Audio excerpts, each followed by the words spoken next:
All right. Now you guys can hear me, and that's called, hey, how you doing? Anyway, again, you just missed what I just said. It was great, and so hopefully you can hear it now. So,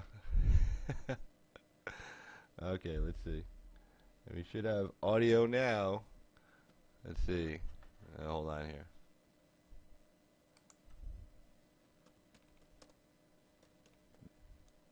Good now? How's that? All right, there we go. Hey, yeah. So that's that was a simple trick I was playing on everybody, just to make sure you guys were paying attention. You know, some guys just show up and hang out in the chat. No, really, I screwed up. But anyway, thanks guys. Appreciate it. I was like, oh, no audio. Oh, there's a knob I need to turn. So the knob has been turned. But anyway, if you want to appear, I was just giving a shout out to everybody that was on the site tonight. So Amy, I'll do it again. This time you can actually hear it. Southern Ninja, Nachos, Amy D, Effie Real, Disabled Vet. See Craig, welcome aboard, and Southern Ninja, and let's see who we got. Shonda Graphics, and I'll probably go Jason. Oh, Jason Whitfield, welcome aboard. Chrissy Ann, I did get your email, and I shot you one back. And Great Douchebag, of course, the Great Douchebag, of course, last but definitely not least. And so anybody else who will be joining us later and be viewing this later, welcome by. Hey, thanks, Disabled Vet. Good deal. But stop yelling at us. Oh. Okay, let me turn myself down a little bit. Okay, yeah, let's see. Where am I on this? Let's see. Yeah, I mean, I'm showing good numbers going up here. So if I'm 5 by 5, okay, good. All right. So as long as I'm 5 by 5, I'm doing okay. But okay, let's get to the news topics. And again, if you want to call in, if you have the number, in fact, I'll just go ahead and put the number up there. Let me get it right here. Let's get a number up here. There we go.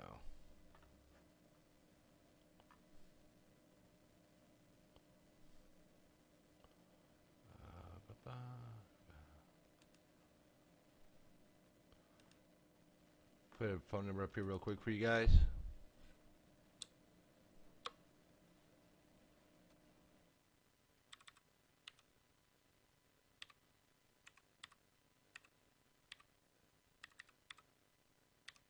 And I'll put the I'm going to put the email address in there as well.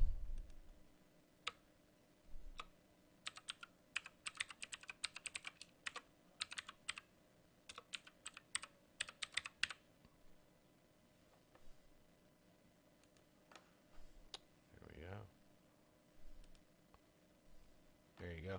All right, there's the phone number, 775-273-8970. Email ca2jogger@gmail.com. So if anybody wants to call in, just go ahead and hit that. And if you want to appear by video call, just shoot me an email, and you can appear by video call. And like I said, Christiane, I got your email. I wasn't sure if you wanted to appear tonight by video call or for the future. If you want to appear tonight, just put it in the chat, and we'll get you in on a video phone call. Not a problem. And let's see. So let's get to the news.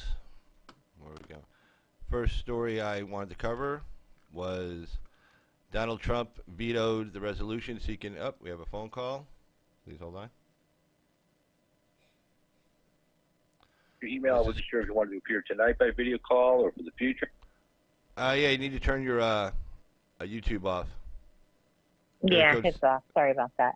That's okay. It's area code 714. What's your name? It's Chrissy Ann. Oh, hey, Chrissy. How you doing? Hey, Carl. How are you? Very good. Very good. Yeah.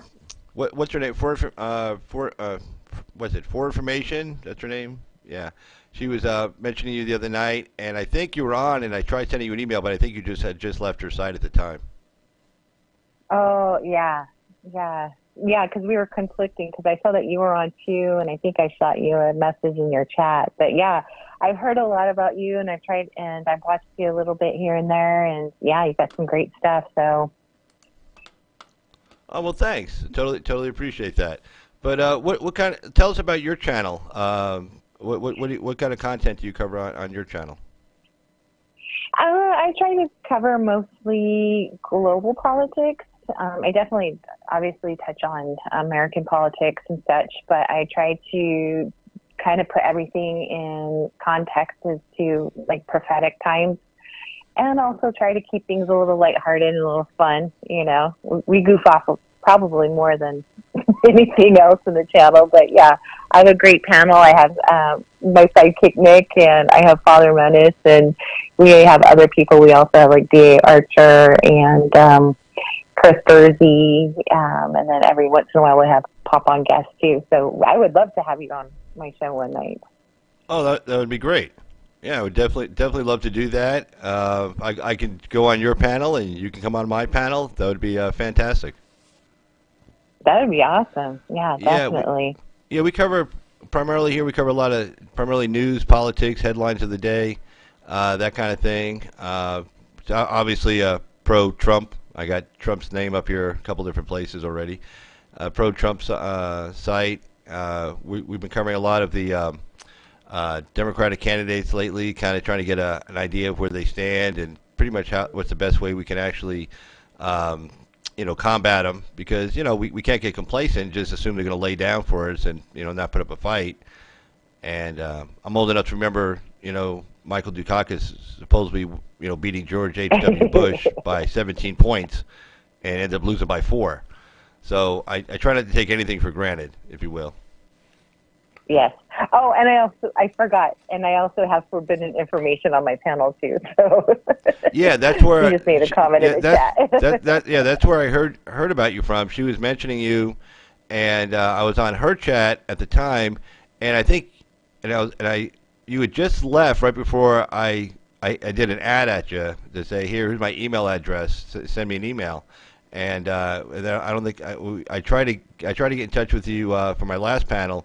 I just wasn't able to get your email address and get it sent out to you. Because but yeah, your show sounds like something I definitely want to check out. It's nice to get a little light once in a while, because this stuff can get kind of serious.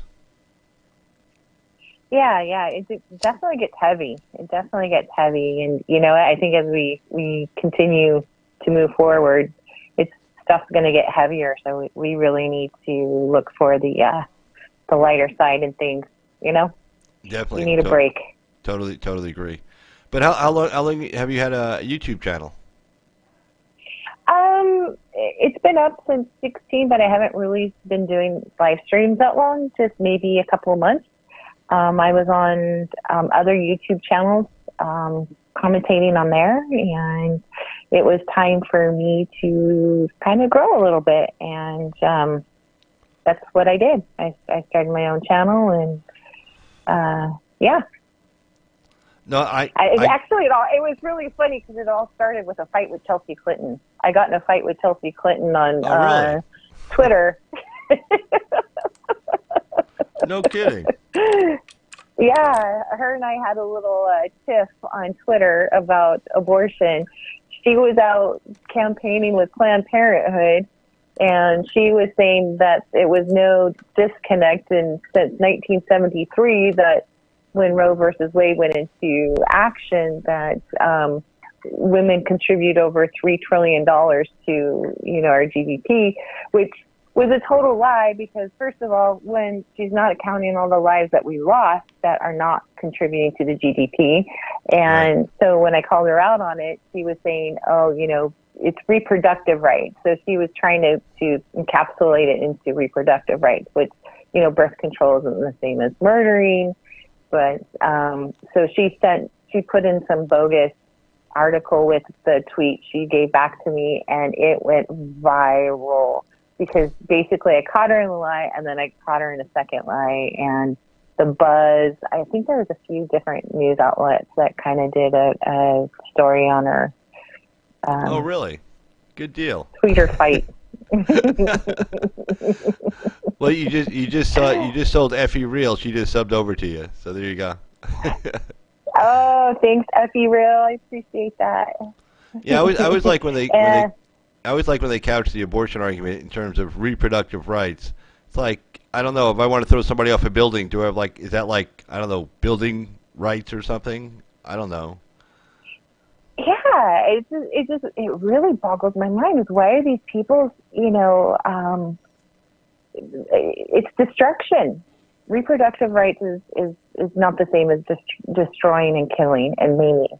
Especially, Right. I'm a nurse, and, we take a Hippocratic oath to protect and that's very much, if you want to call the child a clump of cells, a fetus or whatever to downgrade it into something non-tangible human, you're still hurting a woman. You're still hurting her reproductive. You're putting her at risk. It does nothing to help her. And, some of these excuses and these Kamala Harris, at Kavanaugh's swearing in, she sat there in front of his two little daughters saying, she was concerned about his, switching over Roe versus Wade. And she was bragging about how she had abortions, and that because of that, she is where she is now. And it's like, what, this is what you're telling American girls, is that they have a choice between being a mother and being successful. Right. And so you're basically downgrading women. They're not allowed to be successful and be mothers. And it's a sad thing. Well, yeah, and at the same time, they're fighting for maternity leave for both father, mom and dad. Trying to say dad should be able to take off time as well, primarily to say dad should have an equal part in raising newborns. And the same point they're telling us that they're saying, oh, I would have never been where I am today if I had had these children earlier. And she has two kids, like you said, and she's saying, "Oh, I killed your sisters, I killed your brothers." But hey, we have a nice big house. Yeah. Exactly. And then as for me as a mom and somebody, I feel like I've climbed my career ladder and stuff like that, and I think I've done fairly well with the obstacles that were put in front of me. And if I had to choose between a career and doing what I do, which I love very much, or being a mom, hands down, I'd be a mom first. Yeah. No, I know a lot of attorneys who have kids, and the younger ones more than the older ones. They take a big part in the parenting. There's one guy I know. He was getting up, in the middle of the night. He was, him and his wife were switching off on those kind of duties. The initial, I guess like staying up late, getting up early kind of duties. And and she was a full-time school teacher as well, so they were able to work it out.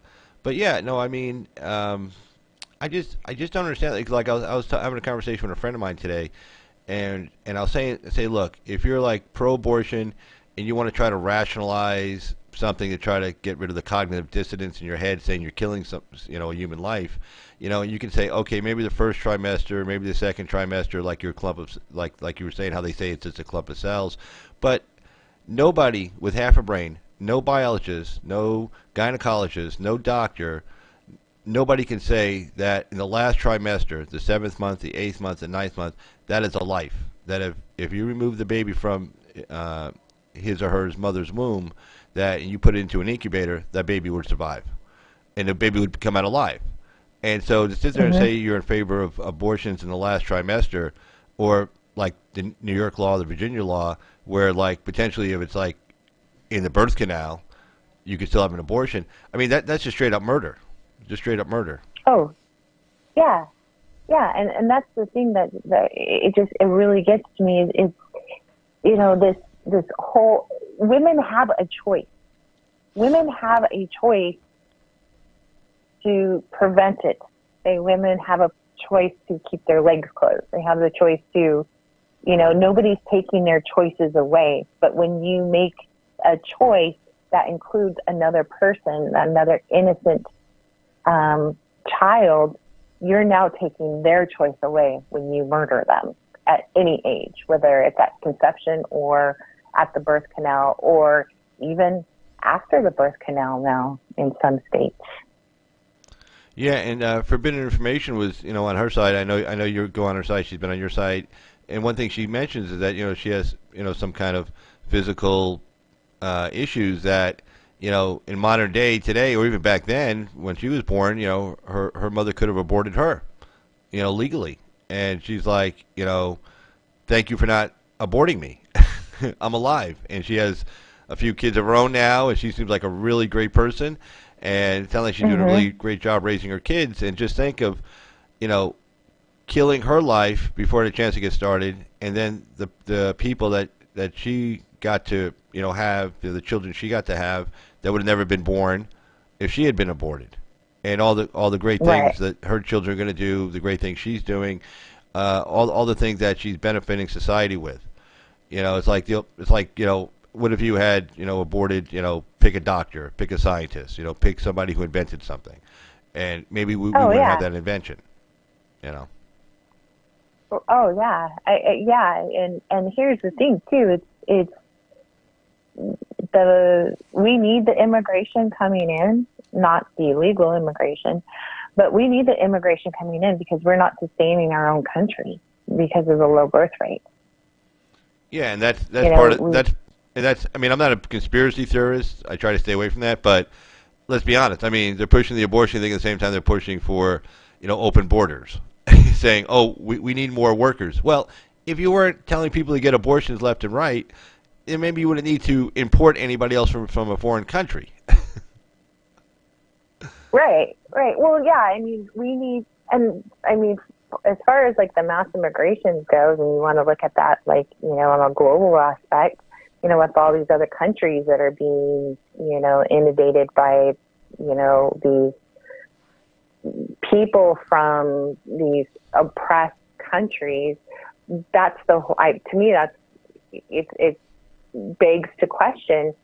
Why are these people from these third world countries who have absolutely no money, no way of traveling, taking this great grand adventure into this new country, far from their culture, their homeland, and all that kind of stuff? One, where are they getting the money? Why are they getting the money? And I mean, it's are they being brought over here because they need a suppressive mentality to take over the mass population that the Western cultures offer? Well, yeah. I mean, here's the biggest problem I have with it. That's your issue. I'm right with you on. But the biggest problem I have is as long as we allow these countries to get rid of their excess population, the people they can't provide a job for or good housing for, then these people will never peacefully assemble and bring their grievances to their own government, and their government will never have to change. A lot of these countries are socialist based and not free market economies. They have lots of natural resources. So as long as they have us as a release valve, that when they get too many people that they can't feed or house or allow the free market to do that for them, these people will never go to their capital cities and bitch and moan and say, hey, you need to change, because they got a safety valve, us. So that's the biggest problem I have with it. If these people stayed in their own countries, I guarantee you, if they a million people showed up in the capital of Honduras and started complaining, I'm sure the people in that government would listen. But anytime you get enough people start complaining, they say, "Oh, just go to America." And then the people who would complain, the people who would complain, they just leave. But if they couldn't just leave, or it wasn't so easy to leave, they might stay. And they kind of like we did, like like we look at the '60s. A lot of people could have just left, but people were upset with what the policies were of the Johnson administration and then the Nixon administration, and they got up in the streets. I mean, I disagreed with pretty much everything they were protesting. I was only like 3 or 4 at the time, but I could look back at history. But still, I mean, I admire that. You're upset with your government, go and protest. March on the street. But these people, anytime they get the idea like, hey, we should go march on our government, and the government hears about it, it's like, oh, you need to go. Like, there's a great place up north. You can have everything you want. Bye. And then they never fix their Well, yeah. problems. No, and I mean, I think some of these countries have become too dependent on us for foreign aid, And I think we become a crutch to them. And I think, like for, Palestine and Iran, for example, a lot of our foreign aid to those countries go to their military, and it doesn't actually go to what its purpose, as far as making sure that people have plenty of clean water and food and, humanitarian aid. It's going to make tunnels and stuff like that. And Right. and that's the problem. It's like, how do we police it? Here's this money, but you can only spend it this way. How do we police other countries in spending the money we give them? You just say, we're not sending you anymore unless you're going to be accountable for it, and that's it. And then you just cut it off. Mm-hmm. You say, well, you could, like, we send you $10 billion, and if you're going to spend $9 billion and put it in your pocket and only spend $1 billion on your people, well, you're not getting the 10. So I tell you what, we'll send you 10, put $1 billion in your pocket, spend the other $9 billion on your people, and at least you'll have that $1 billion in your pocket. Because no matter what you do, they're going to stick it in their pocket anyway. I mean, people are just people are just very corrupt by nature. But if you say, look, we're not doing this anymore, and you got two choices: you can get 0, or you can get 10% of what you were taking out of the cut before and be happy. And that 10% is more than if we sent you nothing, a lot more, and be happy with that and just take care of your people. And then, again, if they just opened their markets up and made it a free market economy in these countries, El Salvador, Nicaragua, Honduras, Guatemala, they got plenty of natural resources. They can make those people can make plenty of money on their own. You just got to make it a capitalistic, free market economy, and they'd be just fine. You wouldn't see anybody. And plus, not to mention, I've been down, to Mexico. I've been down there. It's really beautiful. I mean, like Nicaragua, it's all green and it's lots of water. I live in the desert, so to me, it's like that would be great. So I mean, they got a great place to live, and if they just got their economies going good, who would want to leave? I mean, you got beaches and everything. You got mountains. You got forests. I mean, if you just got the economy going, and people had good work, nobody would come here. Yeah, South American countries. Oh, I would even consider like Belize. I would consider moving to Belize. It's gorgeous. It's beautiful, And Mexico has a ton of beautiful places, especially the further south you get. Right. Like past Acapulco and all that kind of stuff. It's amazing.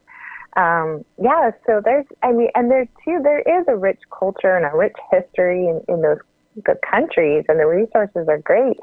But, it's like, I think maybe with the aid, we send in, teams that will help, the impoverished countries, or the impoverished parts organize themselves and make it, more sustainable and stuff like that. And, maybe that would help, Well, like I said, if we cut off the release valve and these people actually start bitching and moaning, because the funny thing is, then they come here, and then you see them bitching and moaning when they get here and protesting in the streets. It's like, whoa, hey, you came here from somewhere else. How come you weren't doing that back home?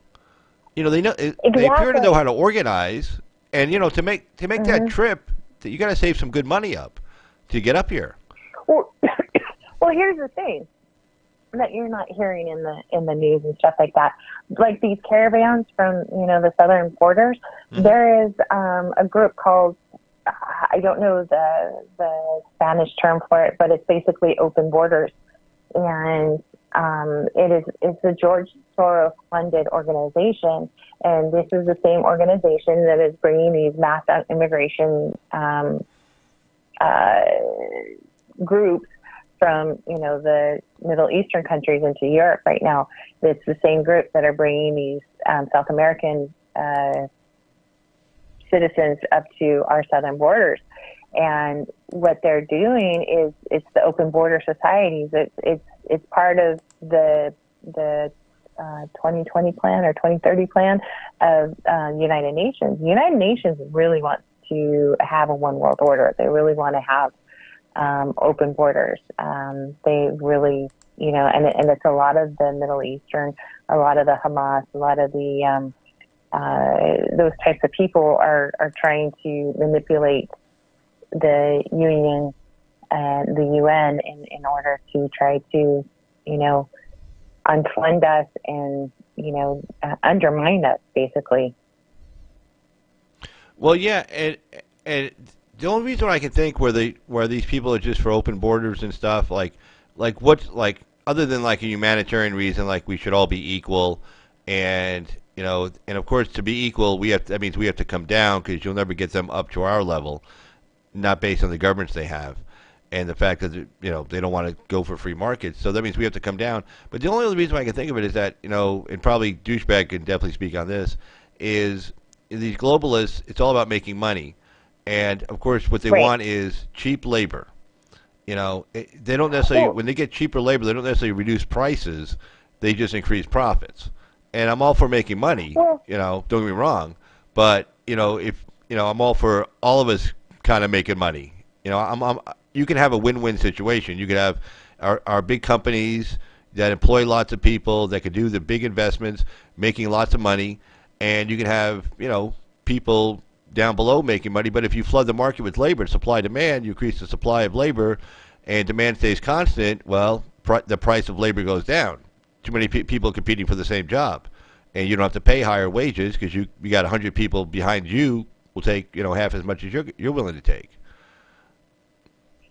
Yeah, well, and it goes deeper than that. Like the UN and the globalists, the problem that they see is that the Western cultures, which is only 1% of the world's population, 1% uses 80% of the resources, and they're getting scared that the resources are running low. We're having, there is a climate change. We are, right now there's, we can get rid of, carbon emissions, but, what is it going to be replaced by? It's going to be replaced by some other toxic or contaminant to our atmosphere and to our globe. But, so it's easier if they, one, deplete our resources as far as, our availability to our stuff. As Americans, we love stuff. We buy in bulk. We buy, cheap, plasticky things, tchotchkes from, Walmart and stuff like that. We become a society that loves things, because I've done missionary work, around the globe, and I've lived in third world countries. I've lived in India, and seeing a different perspective, in India, in the villages, they value things, and they use things are not as disposable there as they are here. A plastic spoon is going to be used several times, probably till it breaks, and then even after it breaks, it'll be used for something else. And popsicle sticks, those are saved, and those types of things are, they value those things because they don't have the access to it. Obviously the money is an issue. But here's the crazy part. Like, my first experience across the globe, I was in Moldova, and I was in a house that was maybe total 200 square feet, if that, and there was 8 people living in this house, and there was no bathroom, no kitchen. Where's Moldova? Moldova is a small country between Yugoslavia and Romania. Okay, thanks. And so they You're talking about a small house, about 200 square feet. Yeah. So, and they had no bathroom, they had no kitchen, but these people, they were so happy. They were, they all knew their neighbors. They all laughed all the time. Life was good for them. And it was like, to me, it was like an eye-opening experience, because I thought, I was in my young 20s, and I came with a very huge inflated ego, thinking I'm an American, I'm going to be teaching them all kinds of things, I'm so smart, I'm so great, I'm so wonderful. And, and it's embarrassing to say that, but it's the truth. That was the mentality I had. And, they taught me a lot. They taught me humbleness. They taught me gratitude. They taught me appreciation. They taught me, importance of community and family and all that kind of stuff. And, and that was just such a huge gift that they gave to me. And I felt like I gave them nothing. Well, I'm sure you gave him something. I mean, they got to see your perspective based on where you came from, based on the culture you live in over here, and how you perceive things, and that just definitely would have enriched them to begin with. But yeah, it's funny when I mean, I grew up working class. Even though I'm an attorney, I still consider myself working class because I go in and out of working class, middle class, depending on what year it is. As an attorney, I'm self-employed, so one day I'm up, one day I'm down, and I'm always like somewhere around there. But I noticed when I was growing up, we grew up in the wintertime, we couldn't turn the heat on at night, and I just thought everybody wore a lot of blankets in bed, and I thought that everybody just got up in the morning, ran down the stairs, and got took the pajamas off and got dressed in front of a burning fireplace. I just thought that was normal. That's just, but because it doesn't affect you. When you're a kid, as long as you have love of your parents, you have brothers and everybody gets along, except for typical brothers fighting and stuff.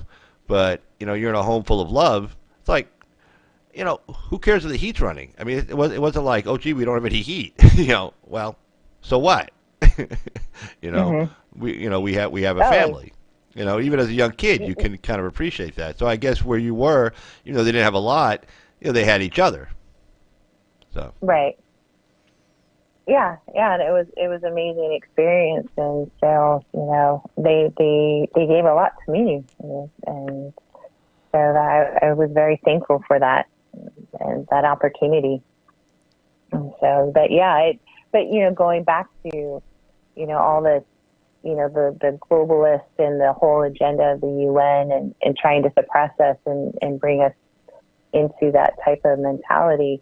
We can look at it two ways. We can look at it as a threat, or we can look at it as, well, maybe we do need to adjust ourselves. Maybe we do.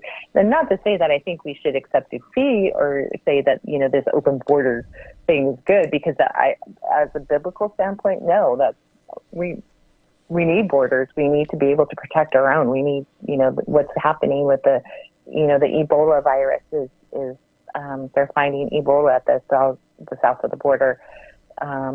There's a lot of crazy things that are happening.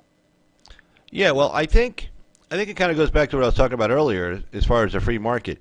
See, a lot of leftists think, and Japan used to negotiate like this, they used to think that you can't have a win-win situation, that wealth, like leftists think wealth is created by government. They don't realize that wealth is created by just entrepreneurship. And, again, do I really need the latest iPhone? Do I really need the Note 10 or the S10? I have a Note 9. Do I really need it? But, people create stuff. They create a demand for things you wouldn't otherwise think you need. I mean, if I lost my smartphone tomorrow, and I just got like a flip phone, I don't know. I mean, I grew up when, we had, the old people's phone, like in that movie with the cord on it, and the pushing the buttons with a dial tone. And when you hung up on somebody, it really meant something because you could really like slam the receiver down on the phone. But I mean, but they create a demand. It creates wealth. It creates jobs. And so in these countries, we don't have to have open borders to have people come here so they can live a better life. They can live a better life in their own countries, as long as we say to them, as long as we say to them again, like we say, hey, no, you can't come here. You got to stay there and fix up your country. And look, here's a roadmap. It's like we have a perfect example, in real time. It's called the United States of America. We don't have necessarily more land mass or more natural resources than other countries around the world. In fact, a lot of countries have more. It's just they don't make good use of it. Our work ethic, like the first settlers who came here, you don't work, you don't eat. Milton Friedman, he said, look, you can have open borders, but you can't have a social safety net. He goes, if you don't have a social safety net, you can have open borders all day long. Why? Because people know when they come here, they have to work. It's like the immigrants who came over in the 1800s and early 1900s, before there was a social safety net. When those people got off the boat, they were looking for work immediately. You had some churches and, like, say, Italian American organizations, Irish American that helped out a little bit with some charity, but that wasn't like you're on charity for a month.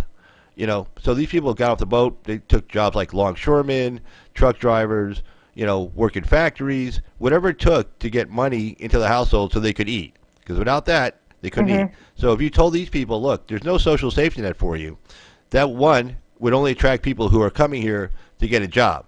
I catch a lot of shit because I'll say, look, if you're jumping that wall or that fence to come get a job, I can't get too mad at you. I can be upset that maybe you're taking away a job or you're decreasing wages, but I'm not jumping up and down really upset. Now, if you're coming over here because, I'll look for a job, if I don't get one after a day, I'll go run to some city where I can get some free stuff, free health care, free food, EBT cards, Section 8 housing. Well, no, then stay home. Because then I am mad at you. Okay? Yeah. So that's a huge problem. It's a huge problem. And it's, living in California, there's and too, there's no gratitude that they come with it too. It's this demanding and expecting and. Yeah, I've noticed that lately. I didn't notice that like in the 80s and 90s or even the early 2000s. And I was kind of paying attention to it back in the 80s, 90s, early 2000s. I didn't notice that like lack of gratitude, but I see that now. Like, what is that? Do you know what that is? I don't know. I think it's this whole idea that America's bad, white people are bad, and, we've been riding on the backs of everybody else. And I think it's this fake propaganda that's being fed to them. I mean, that's just my opinion. And from being, around the world, it's, people don't like Americans. And I'm scared to tell people I'm American. I actually carry a cover on my passport that has a Canadian flag on it. Oh, no kidding. Yeah, just for protection, because I do a lot of traveling alone. So I have to kind of, take the precautions where I can. And I'm very much proud of American, and usually people obviously know I'm American where I'm going, but just to get the way you dress, the way you talk, yeah. You have to be very careful, but and it's, we need these borders, we need the protection, and we need a filtration system, and it's really sad what they're trying to do. They're really trying to destroy America. They're really trying to undermine us, and they're really trying to pull the wool over people's eyes by this fear. You're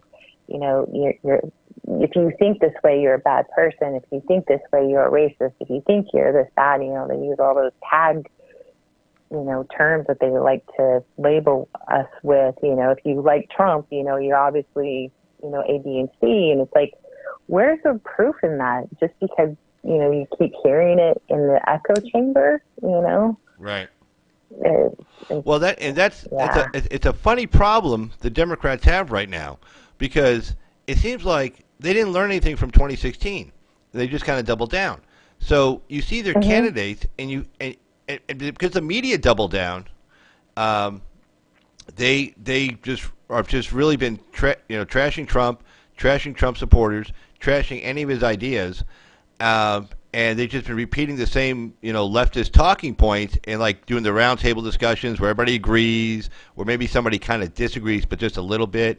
And like these candidates, they've been watching too much CNN and MSNBC, and they think that's what the country thinks. They think their views on these issues, whether it be the Green New Deal, whether it be Medicare for all, whether it be reparations, they think the American people are in favor of this because that's all they hear.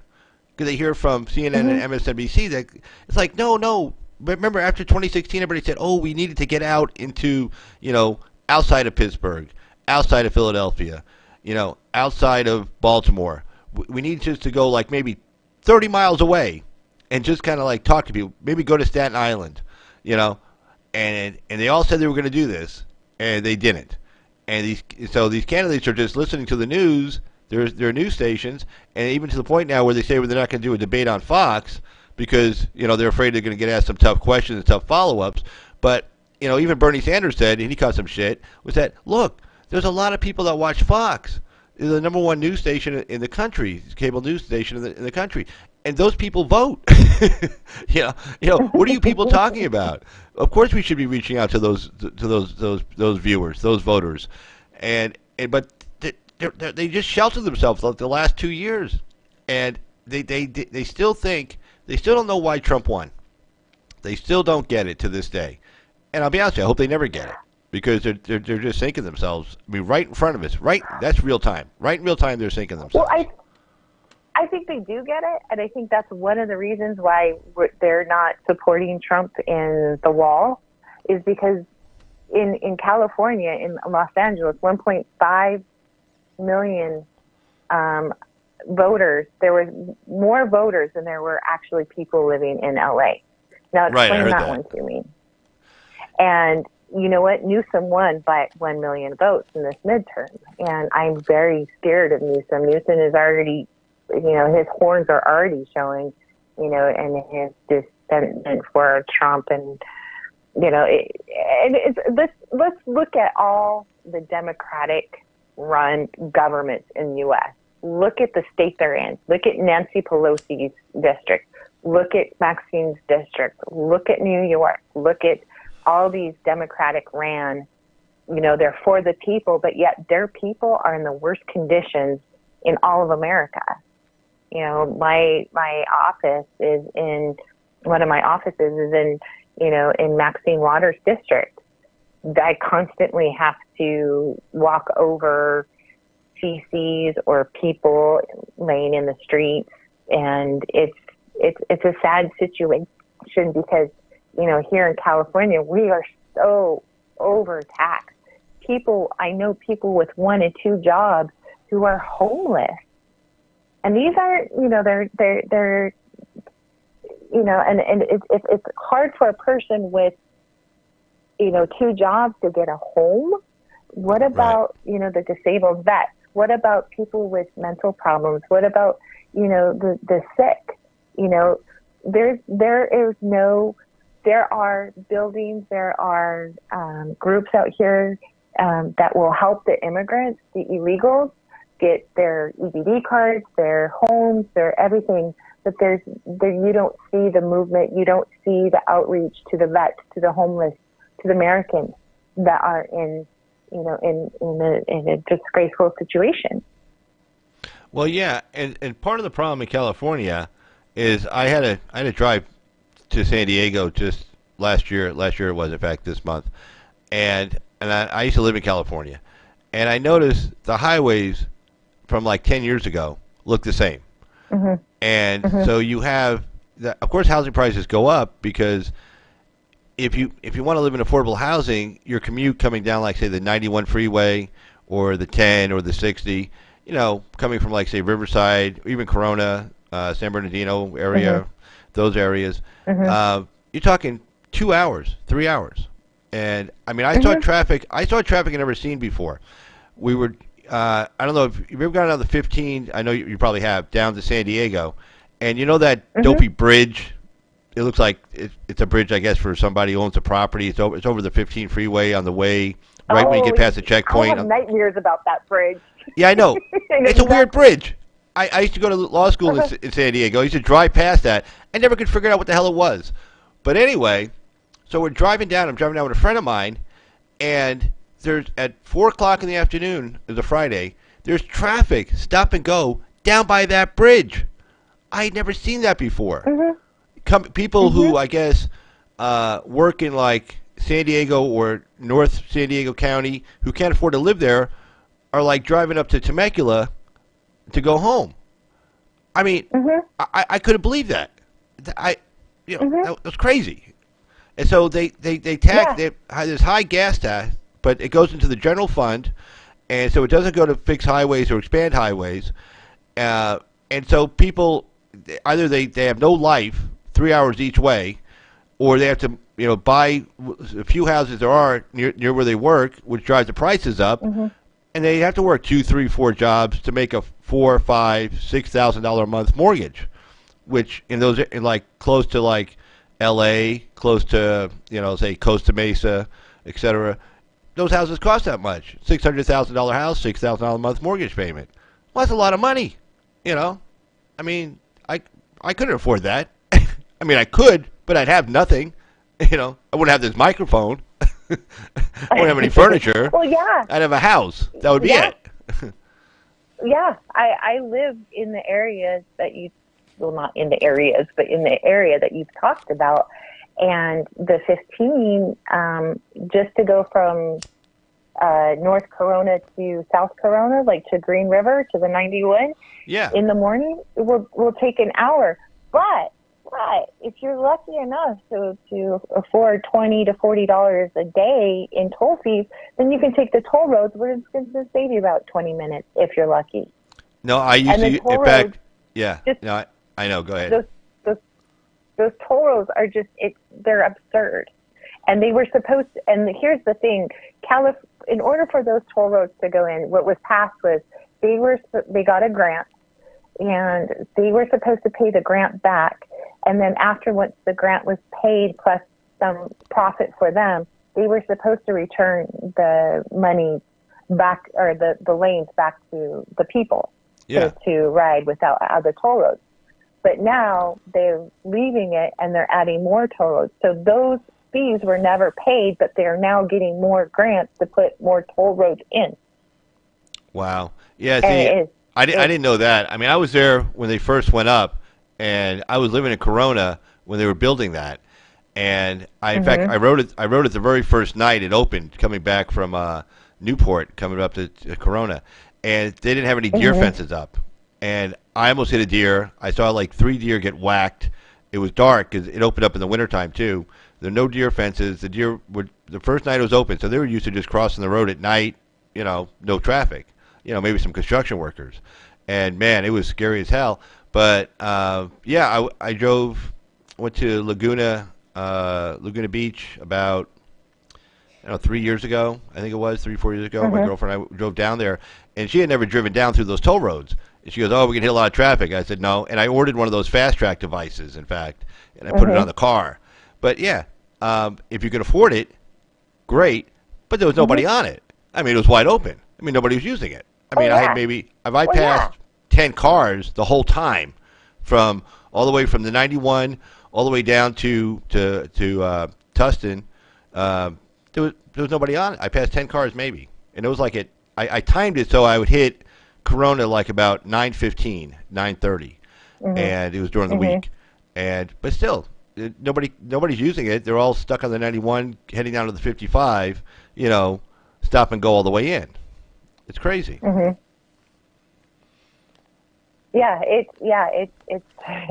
It's horrible. And then too, they just added the gas tax. I got gas the other day, and it was almost $5 a gallon. Are you serious? They've added new registration fees on our cars, and it's all the gas tax and the registration fee cost the average family an extra $700 a year. That's $700 a year when you're already struggling. That's a lot of money. Oh, if you're working class, $700 a year, that's a lot of money. That's a lot of money. That's vacation. A lot of people out here don't take vacations anymore because they can't afford it. Right. And it's just and it's unhealthy. It's sad.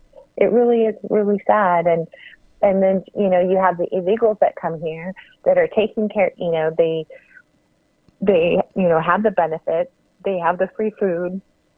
They're rolling in a nice car, Mercedes or nice truck or whatever.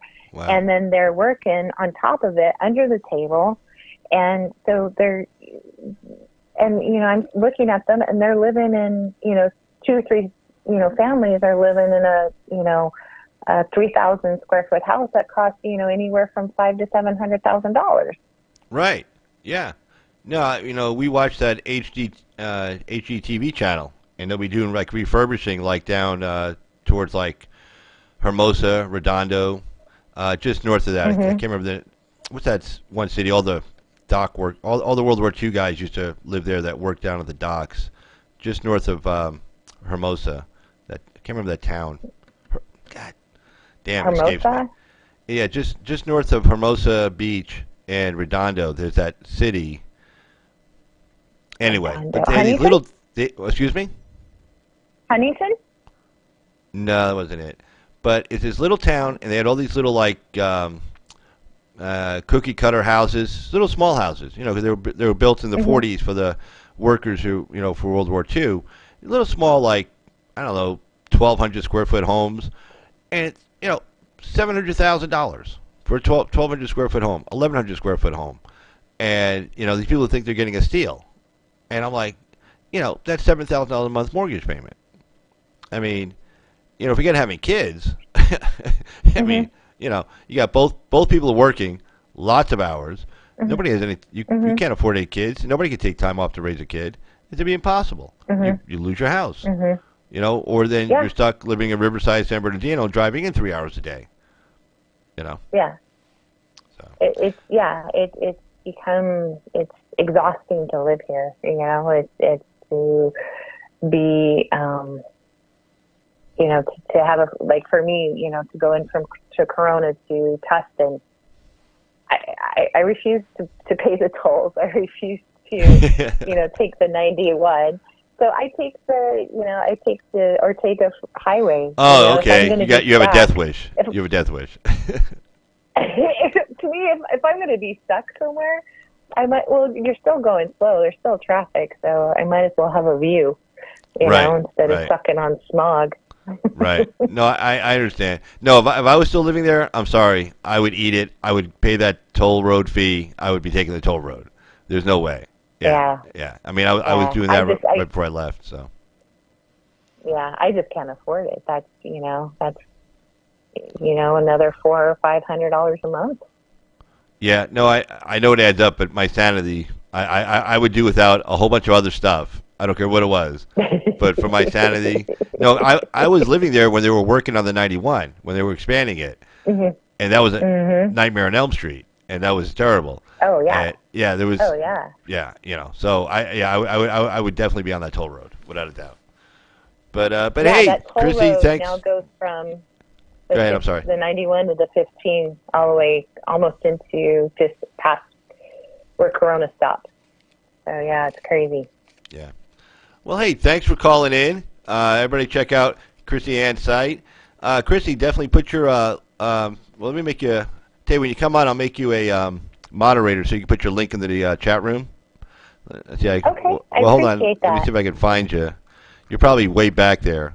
So, yeah, just go I to, can- oh, wait, I hold can- on. I see you. I got you right here. There we There. go. All right. Yeah, so just go ahead and put your link in the chat room. And everybody subscribe to good. Chrissy Ann's site. And sounds like definitely a really cool site to go hang out on, So that'd be really cool. I appreciate that. Yeah, we should have, Friday night we have dare nights.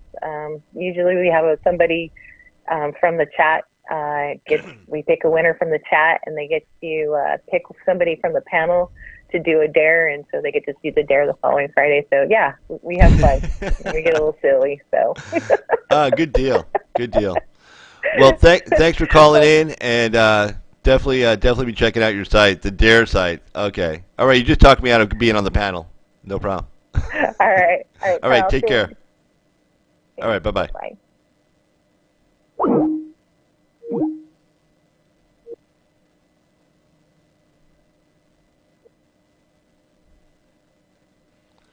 All right, that was the great Chrissy Ann. Definitely check out her site. It sounds like a lot of fun. Obviously, somebody with a lot of knowledge on the issues and the topics is exactly the kind of people we like. So yeah, because it's good to have passion, but you want to be someone like Chrissy Ann. Take a few moments to read a book. Maybe watch some news. So you can focus your passion on the issues at hand. And, to Christy Ann's point, there was a story I saw in the Washington Times. Let me see if I can pull it up here. Let's see here. We have a caller coming in. Everybody hold on. Let's see. Hey everybody, just stand by while we work out some technical issues with the panel and the caller. We'll be right back. This is Carl from Carl's Opinion, and thank you guys for joining the show tonight, and we'll be right back. Again, this is Carl from Carl's Opinions. Please stand by while we work up some technical issues with the caller and the panel. We'll be right back. I hope you guys are enjoying the show, and we'll get back with more Trump 2020. And I just had a President you see Trump. on the screen there's like let's not get complacent, technical people. issue. Get out there and I got start like working. this picture up there. Start So, working now. there you go. Hey, okay, yeah. Hey, thanks for calling in, man. How you doing? Yeah, I'm not doing too bad. Hanging in there. Good deal. Good deal. So, you enjoying the chat tonight? Yeah, I was. Yeah, chat's pretty good. Yeah, I want to kind of, if you don't mind, go back to the abortion topic. Sure, of course. With the babies. Someone in the chat made a real good comment. And I thought it's a pretty good idea to kind of question it. They said, a human has a heartbeat. My question to that is, what is a dead person when they die? Are they just a clump of cells at that point? Say if you or I was to die, we no longer have a heartbeat. Will we be considered human, or will we be considered a clump of cells? No, I understand. No, I understand your attack on that statement. It's like, well, if you're saying you're a human, if you have a heartbeat, if you don't have a heartbeat, are you not a human? So then your argument kind of fails. No, I don't buy into that. Sorry. No, the point of that is saying that, look, if this baby is not a clump of cells, okay? I mean, you can see the formation of the baby. My wife and I, we were talking about this a couple years ago, before this whole 6-week heartbeat laws came about, and we were watching like the Discovery Channel, and they were showing like, it was really well made. It was very well detailed, a lot of scientific knowledge, and we were trying to figure out in our minds, when does life begin? And, the issue life begins at conception, but we were trying to look at it from a scientific point of view. Because Roe versus Wade was based kind of on science. It was just based on the science of 1973, which, come on. I mean, that's 1973. This is 2019. So it was looking like, okay, when does the child first begin to feel pain? Like, when are the nerves attaching? So, because pain is like you're registering that in your brain. And everything that we saw as far as the development, when the two halves of the like the skull connect, and that's why you got that little thing on your lip, that's where your skull connects, right there at the center where that little part of your lip is, about exactly halfway in your face. And it looked like it was about 6 weeks. And so that's a point where the child can actually feel pain. And we were like of the opinion, hey, this child can feel pain. You shouldn't be sticking a little, scalpel up in there and slicing it up, because the child can feel that, and that's cruel. Exactly. Yeah, that's mean. Yeah, exactly. It's like really bad. So, and then it's funny, several years later. More than me. Yeah, and then several years later, they come up with these heartbeat laws, 6 weeks, and I think it's more based on science. Like like I said, Roe versus Wade was supposed to be kind of based on science, but they just made it real blanket first trimester. Well, okay. Again, it's 1973. Look at the clothes people wore, okay? But now we have better science, and we can say, well, 6 weeks, and that's a good number. And so you should say, after 6 weeks, no abortion, And then now, as far as like health of the mother or life of the mother, well, that's a triage issue. You see that on the battlefield. You save who you can. You have two lives there in front of you. You have the mother's life, which is alive. I mean, right there. It's viable. Obviously, it's viable outside the womb because it's an adult outside of a womb for the last 20 years. And then you have a child inside. If one has to go, well, that's triage. Triage is nasty. Battlefield triage is nasty. Who lives, who dies. But sometimes you got to make that call. So life of the mother versus life of the unborn child, well, you pick the mother. Now, as far as like health, that's a real slippery slope. It's like, well, if you have this child, you could have kidney problems. Well, okay, maybe not, So, the health of the mother issue, I have a real hard time with. And then as far as like, rape and incest, it's like, well, we don't have a death penalty for the rapist. So why are we going to give a death penalty to a child who had nothing to do with, exactly his or her father's actions? To see He the didn't do anything left, wrong, yeah, the left loves using that tactic. Well, not, I can't say just all people in the left, but a good majority of them, they want to use that tactic. Well, rape or incest. Well, like you said, that baby didn't ask to be created. Right. It happened, not in a good way. No, I'm not approving, rape or incest at all. Who would approve but that? It's something that happened, but like you said, it's you're giving a death penalty to that child for a situation that child didn't ask for. Right. Even though it's not a good situation, I agree with your statement that child should not receive the death penalty. Kind of like a corruption of blood argument. Extremely hard. I mean, it's just like you said, slippery slope. It's with the emotions of the mother and carrying a baby like that she doesn't want, is forced upon her and everything. So that part, it's a little like a slippery slope. In that regard of it. But Roe versus Wade, from what I understand, if they did away with that, then all the power would go back to each state. And then each state could make any type of law they want. Because Roe versus Wade kind of puts a little chokehold on them and prevents them from doing, real drastic things. I know New York, I believe, is one where you can abort your child after it's born, which is straight out murder. I think that's very sick and it's disturbing. But I don't believe Roe versus Wade needs to be done away with, because you will have more states like New York going, even more farther down that path on that road. Well, no, Roe versus changing everything on it. No. Okay, if you got rid of Roe versus Wade, it doesn't mean the states can do whatever they want.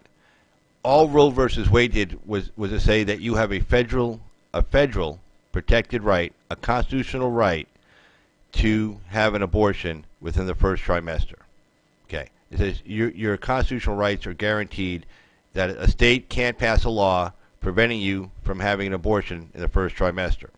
So if Roe versus Wade went bye-bye, okay, it would just say that you don't have a federally protected right to get one. Roe versus Wade didn't give you a federal grant to go get an abortion. It didn't order you to get one.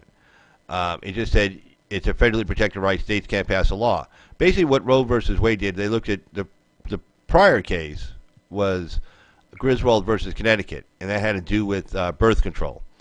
And the same Supreme Court, basically, I think it was like 68, 69, did Griswold, said that if you add up the Bill of Rights, if you take the First Amendment, the Second Amendment, the Third Amendment, the Fourth, Fifth, and Sixth, and you add all those up, it comes up to a right to privacy. And they just made that up. It was terrible law. It was just, they had a conclusion, and they were looking for some way to fit the facts and the Constitution into it. They wanted to come out in favor of abortion. So there is no constitutional right to an abortion. Now, here's the deal. We have no federal law on murder. Okay? There is no, like, if you commit a terrorist act and you kill people, you can get the death penalty. But there's no, like, homicide statute in the federal statutes. Okay? If you kill somebody while robbing a bank or whatever, that's different. So, if they're, in New York, they say you can kill this child. Okay? There's no federal law against that. This is where the feds can get involved. The Fifth Amendment. Okay? Because you cannot be deprived of life, liberty, or property without due process. Now, obviously, this kid is not getting any due process. Okay? He wasn't even asked. There was no hearing on the issue. But it gets a little tricky, because who has standing to file an action in U.S. District Court saying, my child is being denied life without due process. Now, theoretically, it would be the father. Here's another thing. While you file that, the woman goes out and gets an abortion. So then the court would come back and say, well, that point is moot. It's, there's no issue to decide. She already had the abortion, so we can't decide it. Now, a lot of times the Supreme Court will take up an issue even when it's moot. Now, if I'm not mistaken, that wasn't a problem for in Roe versus Wade, because I think Roe versus Wade, I can't, God, it's been so long since I read it. I think she was charged with a crime, and so it was never moot because she was, convicted or charged or whatever it was. So, but in this case, the father brings it, now, and he's not bringing it on behalf of himself, because it's not his due process rights. It's not his life, okay? And it's not his property, it's a kid. And it's not his liberty, it's a kid. So basically the father would have to go in as like a guardian ad litem on behalf of the unborn child and say, my child is being denied life without due process, which means the Supreme Court would now have to determine when does life begin. Okay, and that goes back to the whole science. So say the Supreme Court comes back and says, okay, life begins at 6 weeks or 8 weeks or whatever it is, 12 weeks, I don't care. And then it says, if you have an abortion prior to that, you are in violation of the Fifth Amendment to the Constitution. Bam. You've denied. That state law is unconstitutional, and they would strike it down. So let me ask this. Yeah, go ahead. With the law that's just passed, I believe it was Ohio, the heartbeat law. Mm-hmm. Now, I think they said, up to 6 weeks, they have that time frame to do abortion, but after 6 weeks, they can't do abortion.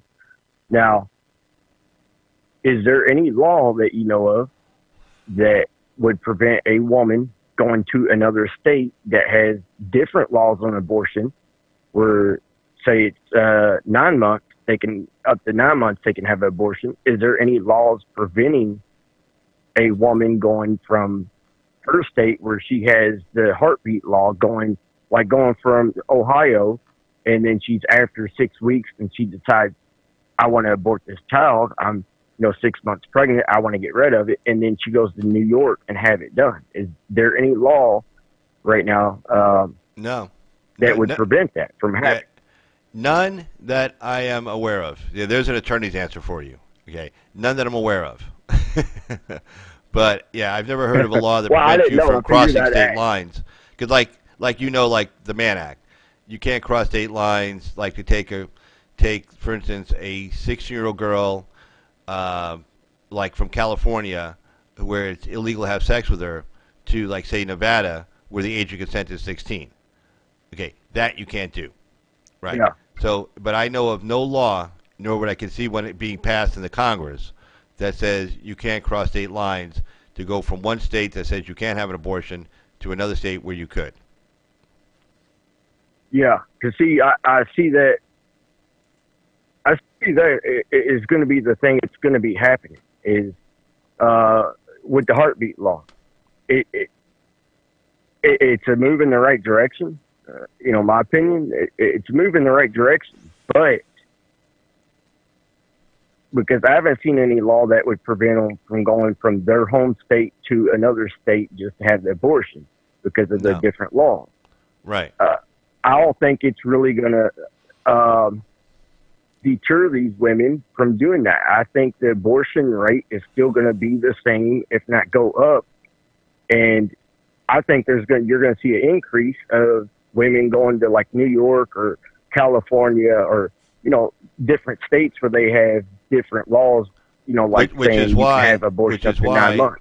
Right. Which is why somebody needs to challenge that New York law and say it's unconstitutional in violation of the Fifth Amendment, which was handed down to the states through the 14th Amendment, where saying the original Bill of Rights was written to say the federal government cannot do this. Okay, and then after the Civil War, they amended the Constitution, the 14th Amendment, saying, okay, these Bill of Rights, certain Bill of Rights, also apply to the states. State actors can't do this. Okay, state actors can't deny your right to due process under the Fifth Amendment. Can't deny your right to counsel under the Sixth Amendment. Can't deny your right to be free from illegal search and seizure. I think the Eighth Amendment, I I can't remember when that got. Then the Supreme Court's been expanding that over the years. In fact, Gorsuch made a comment. Are we still talking about the 14th Amendment? He goes, didn't we just include all the Bill of Rights into the 14th Amendment, so it applies to state actors?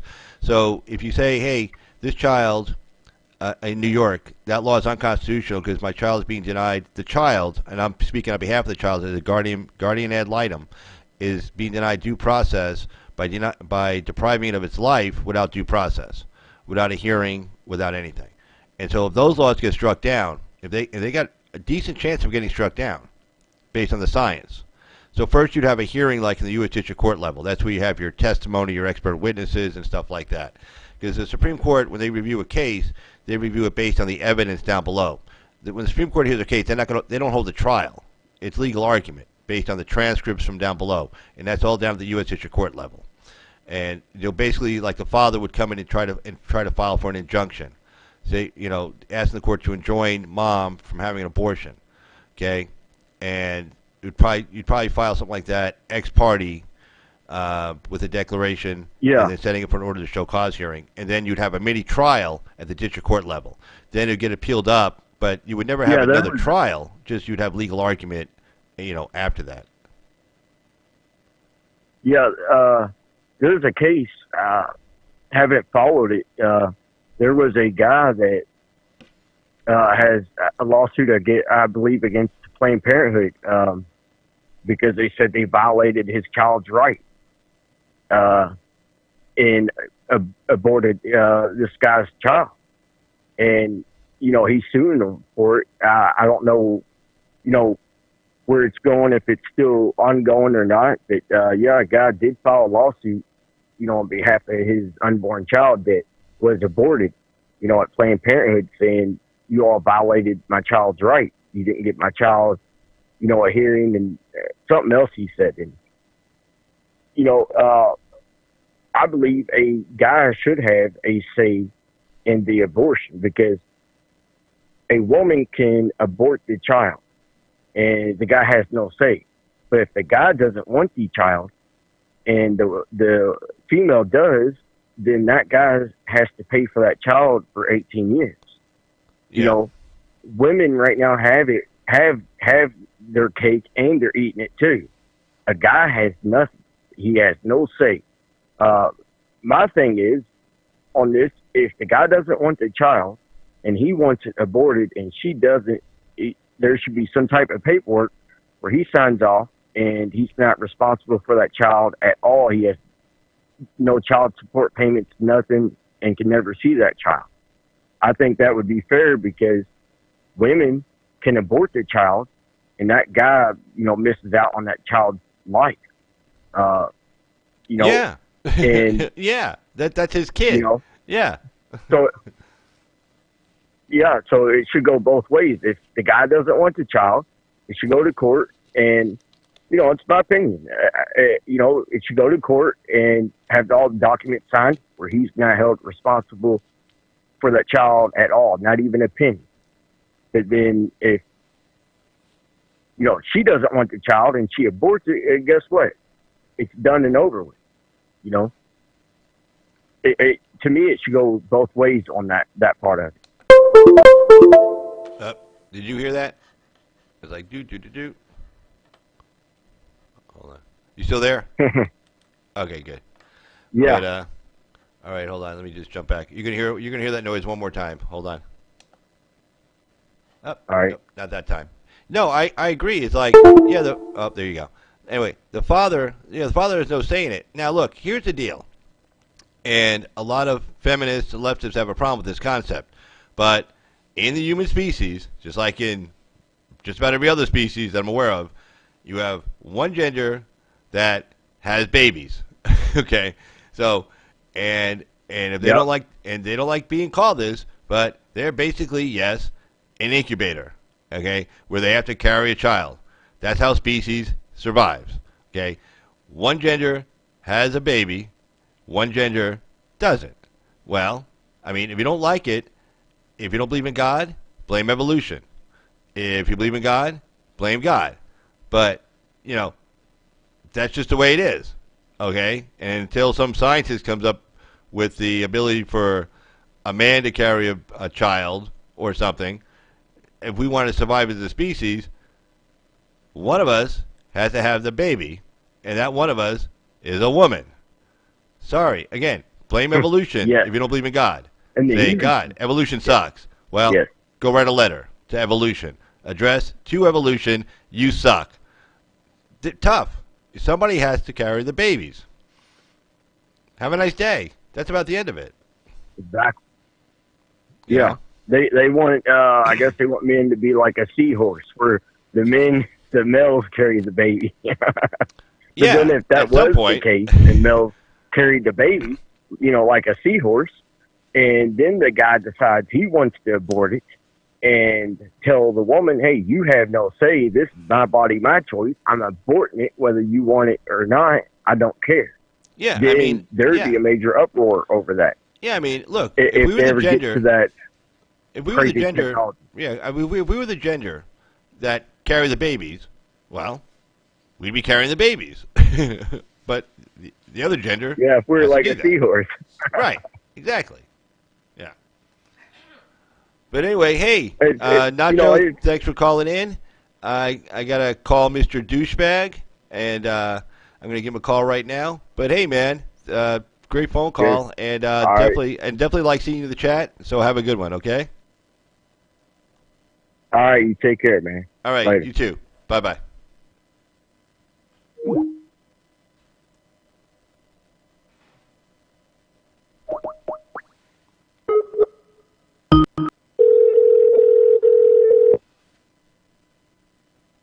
Yo, Carl, what's up? Douchebag. What's How you doing? up? How you doing, How man? is everything? How's everything? Good, good. Everything's good. A lot of great, wonderful patriots in the chat. This is Yeah. awesome. I'm loving Right. it. I'm loving it too. I'm loving it. It's awesome. Yeah. I just want to say that, we got, everybody please subscribe to Christiane, subscribe to Forbidden Information, Leave Pure Imagination UTV. We have got to keep this community going, and the more subs they can get and their channels grow, the more they get a voice, and the more we can show these people, hey, look, we're not going anywhere, and Right. it'll be and it's going to be a cold day in hell before we let you people destroy our country, Yeah. But I don't mean like go out and fight, Right. with fists or anything like that. But get behind the content creators, help give them a voice, support them. It's like, I run into people every day. Hey, I'm complaining. They complain about the left and what they do. Okay, what are you doing about it? What are you doing about it? Get out Right. there, get behind some content creators, or work with an organization. I mean, people just want to complain, Right. huh? No, Lee brought that up the other night. Yeah. Yeah. I mean, we're getting better at getting organized, but we got to get better at getting better. And I think we are. But every time I listen to some of these YouTubers, it's like, and this is a good point, like Axel. Axel's in it for the cause. I know that. I know it every time he talks. You're in it for the cause. I can get Forbidden Information is in it for the cause. Christiane's in it for the cause. Lee's in it for the cause. That's why I get behind them like I do. Give them shout outs on different channels. But some of these other bigger content creators, okay, are they doing it for the money or are they doing it for the cause? It's like Ann Coulter. I love watching Ann Coulter. She's great, but when she comes out here and bashes Trump, okay, I understand the need to keep Trump on his toes, but don't sit here and make the man's job harder than it already is. If you're a true supporter of Trump, focus on the positive that he's done. Call him out once in a while, but don't sit there and bash him. It's like, so what is she doing? Is she doing it because, for the money or because she's in it for the cause? My guess is she's doing it for the money, and the cause is second. Right. Today, not today, but the GoFundMe is almost at $30 million. Somebody did a $6 million donation and somewhere like a $400,000 donation. See, people are getting behind. Yeah. Oh, and wow. that's a good thing excellent. because now, Brian Colfage's group is big now, so they can't just go after him like they would some other small right wing group. If they try, if they shut down Brian Colfage or they manage to shut him down, we got a serious problem in this country. We have a very serious problem in this country. I'm sorry, I don't mean to get fired up. You said he hired Steve Bannon? Yeah, Bannon's on there. Bannon's, I think, the chairman. That's a good thing because Bannon knows how to get things done. Bannon can, I think Bannon, from what I understand, I'm sure he's put some money behind it too. You know what I mean? Right. Bannon's a fairly wealthy guy, but I don't think, he can fund it all. But you look at people like the Mercers and Bannon, they're not completely out of touch with us. You know what I'm saying? They're not. They're more in touch with us than people like the elites, the Hollywood elites, and Soros. You know what I'm saying? Right. They're not completely out of touch with us, and that's a good thing. I commend them for that. You know what I mean? I don't need them to give me money. I need them to, I don't need Trump to care about me. I need Trump to do the things that are going to make my life easier to live. Mm-hmm. Not harder to live. Like under the Obama administration. Obama would, he was propping up the welfare class. Carl, I know I'll keep it short. I know you've got some other callers, and I want to give everybody a chance to call in. Yeah, go ahead. But Obama was the most efficient food stamp president we ever had. Trying to prop up the low income to make it out like they were the more bigger. They were the more bigger. He was trying to basically get them more outnumber the middle class. Is what he was trying to do. He was trying to get the people who need government assistance. And don't get me wrong, I understand people need that, but that's a social safety net. But he was trying to prop that up to make it more than the middle class. And he almost succeeded too. He almost succeeded. I think what he was doing was that, I watched Dinesh D'Souza's movie. I watched a couple of his movies, and I hate to say it, but I kind of agree with him on a couple of things. It seemed like he was trying to get us to a point where we weren't as well off as we are, and that in order, he wanted us to be like equal to, like the two places he lived at different times. Southeast Asia he lived for sure. Africa he visited, but his father was from there, and he took up the aspirations of his father.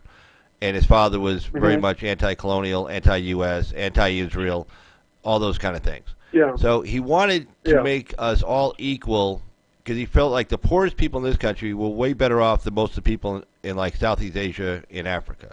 So he wanted to bring us down so we would kind of be and raise them up a little bit at our expense, like a zero-sum game, and then and make us all equal. So the food stamps. He didn't want to create. He didn't want to create real jobs. He just wanted to create living wage jobs. And 68% of his jobs were living wage jobs. I mean, the guy wasn't stupid. He was actually really smart. Got a really high IQ. So that way, when I say that because, in my opinion, what he did was intentional. Like he didn't like. It wasn't like he didn't know. Oh, how could I create more wealth? How could I create more jobs? He knew how to do it. He had a lot of smart people around him. Oh yeah. But he chose not to. Yeah. He chose. It said, I'll give you more money on food stamps, keep you at a subsistence level, because even on food stamps, you're doing 100 times better than that guy living in Malaysia. So, in my opinion, the whole food stamp thing, where more people were on food stamps when he left office than when he started, and when he started, it was pretty bad. So just think about how bad it was. And now, since Trump's been in office, I can't remember how many millions of people have been lifted off food stamps, not taken away from them, but because they make so much money, they don't qualify. That's good. Yeah. It's a good thing. Yeah. And he could have done that. Yeah. He could have done everything Trump is doing. He could have made that deal with Apple on the tax and bringing $350 billion back in. He could have done all those same deals. Can you imagine if he went to the Republicans and said, hey, Paul Ryan, I hear you got this tax cut plan. Let's do that. They would have fell down. Yeah. They would have said, "Yeah, no problem. Oh, yeah. Hey, I want to get rid of some of these regulations, but I got these leftists in my party, and they're going to fight me. Can you guys help me out with that?"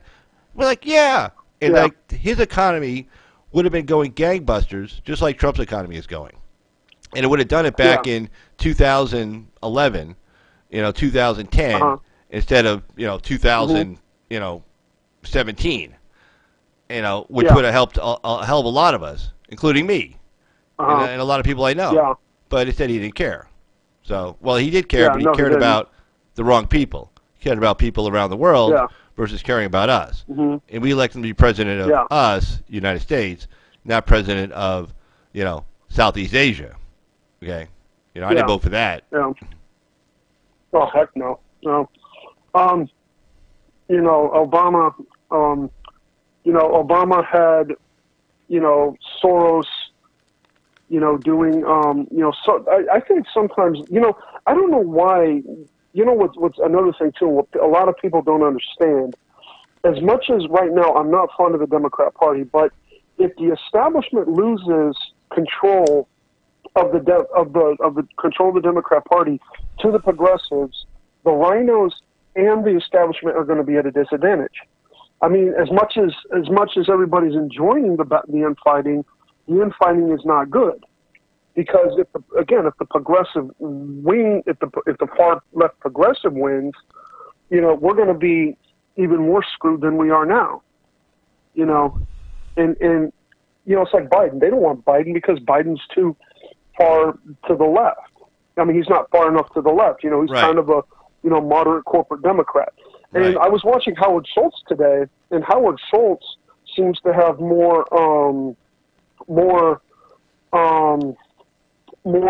middle of the road. He seems to be more maybe slightly center right than center left. Now, is he definitely running? Slightly. Is he definitely running as a Yeah. independent? He is? Yes, and Oh, cool. Yes, and I think I think it'll. Oh yeah. And you know what? I don't necessarily like the guy, but he would probably. This is just my opinion, but he would probably be the next better choice. Like say if we didn't have Trump, right? Mm-hmm. I would probably vote Howard Schultz just because of the fact that he's not so far to the left. If those were the only choices, you know what I'm saying? The reason why I like Howard Schultz is because he's going to grab some of those Democrats. He's going to split the vote. That's why I like him. I mean, I don't like the guy for anything else. Okay, I just like him because he's going to grab some votes from the Democratic nominee, and that's why everybody was yelling and screaming at him not to run. Yeah. Because they weren't. Look, the left wasn't yelling and screaming at him not to run because he was going to take votes from Trump. The left was yelling and screaming at him not to run because he's going to take votes away from the Democratic nominee. Okay. Yeah. So yeah, fine. I'm happy he's getting in. Yay. Yeah. Yeah. But I don't really see Bernie Sanders making it out of the primary. This guy Buttigieg, people are already I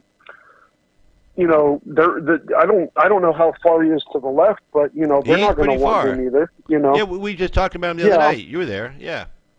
He He wants to get rid of the electoral college. Yeah. Yeah, that and a whole bunch of other stupid things. He likes the new Green Deal. Get rid of the electoral college. Pretty much. Look, this country has done really well for itself in the last 230 years, and he wants to get rid of the system that's kept this country stable. It's funny. The conversations I had back in 2008 with my conservative friends, I had with my liberal friends in 2016. The same conversation. It's like, hey, it's the United States of America. Every 8 years we change. Okay, but not a lot. Yeah. We don't go like way crazy. It's kind of like a little bit to the left, a little bit to the right. So don't bitch and moan in 2008. Don't bitch and moan in 2016. Just kind of like work towards getting something done. And generally, the country for 230 years with the Electoral College, it's worked really, really well. We don't have a tyranny of the majority. We don't rule by 51% of the vote. We rule by the nation, the different states, regional areas. Get to have a say, and that's a good thing. It's worked. So what do you want to change it for? Is it broken? No, because you lost an election, one election, and Buttigieg says in my lifetime 2 elections. Well, okay, so Al Gore in 2000 and Clinton in 2016, both of whom were awful candidates, and both of whom focused on large metropolitan areas, put money and time into those places that they already had in the bag, and so they ran up the vote, but they didn't keep their eye on the prize. So if Trump had gone to the large metropolitan areas of New York City, L.A., San Francisco, San Diego, Philadelphia, Baltimore, you don't think there were Republicans there that would have came out and voted for him? Of course. Yeah. So it's a non-starter. Well, It's a stupid argument. yeah. Yeah. And I know I say this a lot too, but it kind of comes back to some of the more classical liberals who have found their fight on a conservative side. They never gave up their values. It's like Brandon Straka. He never gave up his values. But he has now found his fight on a conservative side because the side that claimed to represent him betrayed him. Right. And Brandon Straka is doing wonderful things. I mean, I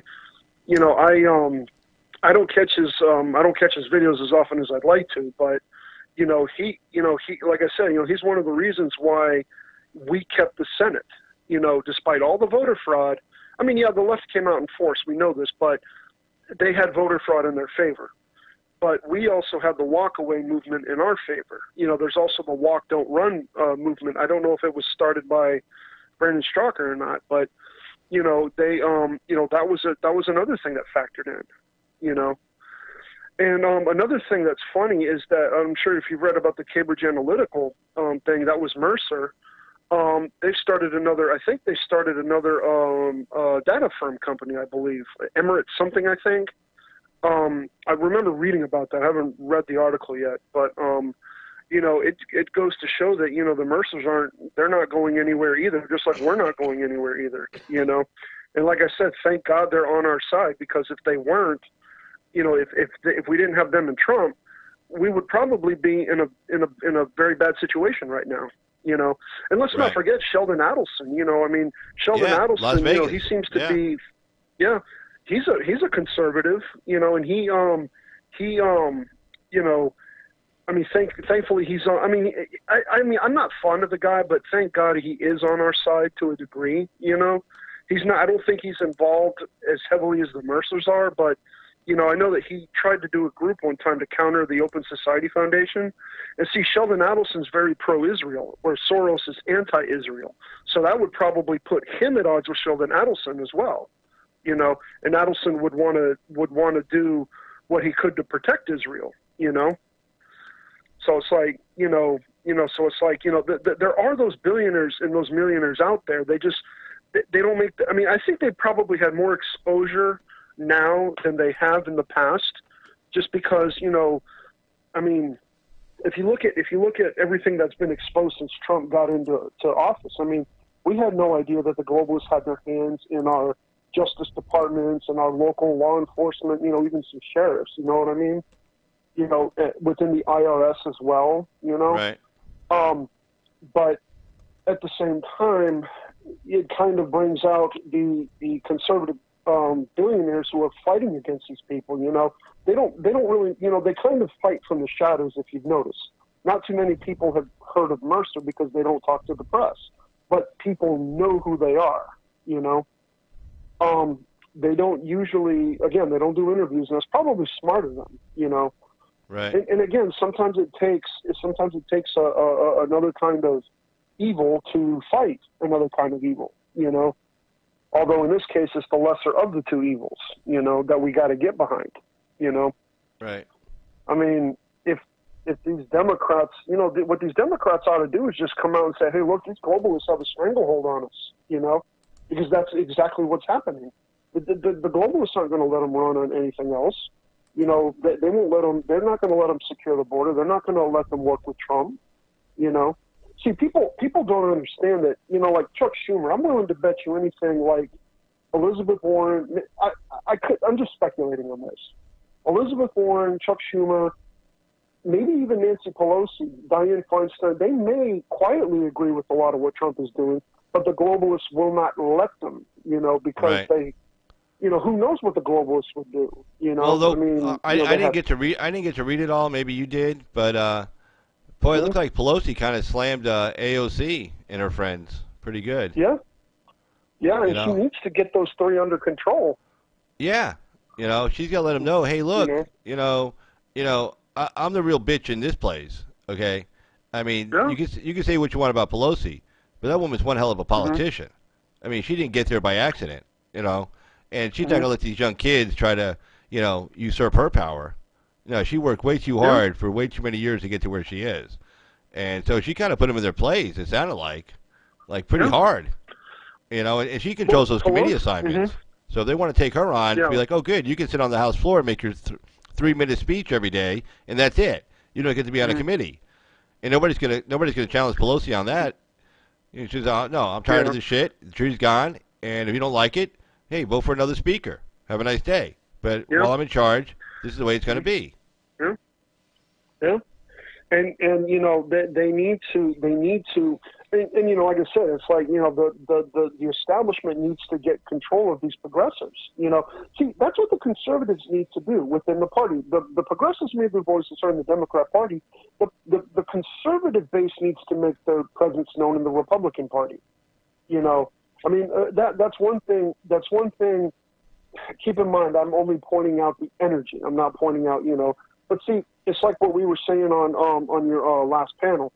You know, Candace Owens would probably be a very good rival to AOC, but Candace Owens doesn't really talk to people like AOC does. You know, she, you know, again, I know I said this before, but she takes, you know, she tells young people, look, take care of yourself, take naps, you know, educate yourself, you know. Well, no. I mean, look, AOC appeals to idiots, okay? AOC is an idiot. So if you're an idiot and you listen to her and you say, oh, I guess I'm not an idiot because this woman's in Congress, and she sounds just like I sound. She says the same things I say, not realizing how dumb she sounds and how dumb they sound when they think, you know, they're sounding smart. I mean, you ever talk to a dumb person who thinks they're sounding smart? It's really, it's really embarrassing. I mean, you actually kind of feel sorry for them. Yeah. You know, you kind of get that real uncomfortable feeling, like, you know, they don't know anything, and like you don't want to say, hey, man, you don't know anything. You're stupid. But because you don't want to hurt their feelings, but you feel really like bad for them. But these stupid people, they hear her and she's all talking like whatever, like this, well, you know, the whole bullshit, and they go, "Hey, I must be smart too because I sound just like she does." Now Candace Owens can't do that because Candace Owens is not an idiot. So you can only dumb yourself down so much. I mean, she can't come out and say, "Well, you know, like whatever," you know. Can you imagine Candace Owens speaking like that? She can't. I mean, no, God, so no. the morons don't like her. Well, tough shit. Yeah. I hope, you know, I mean, because it's like the energy that AOC has, you know, but again, you know, you're right, she is an idiot, you know. The three branches of government, no, it's more like the three branches of Congress, duh, you know. And then she couldn't like name them, you know. And then you know, and it's like, you know, I just don't get it, you know. Jesus, you know. No, you know, pretty Congress, bad. gee. Pretty bad. Yeah. All right. Congress, well, I tell you what, Mr. Douchebag, I'll let you go. Oh, yeah. I'm going to give Nonya a call right here. She was calling while you were on. All right, cool.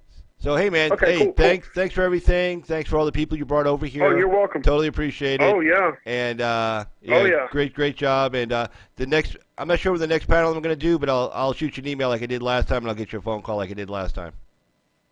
All right, cool. Awesome. Look forward to it. All right, man. You take care. I'll see you in the chat. All right.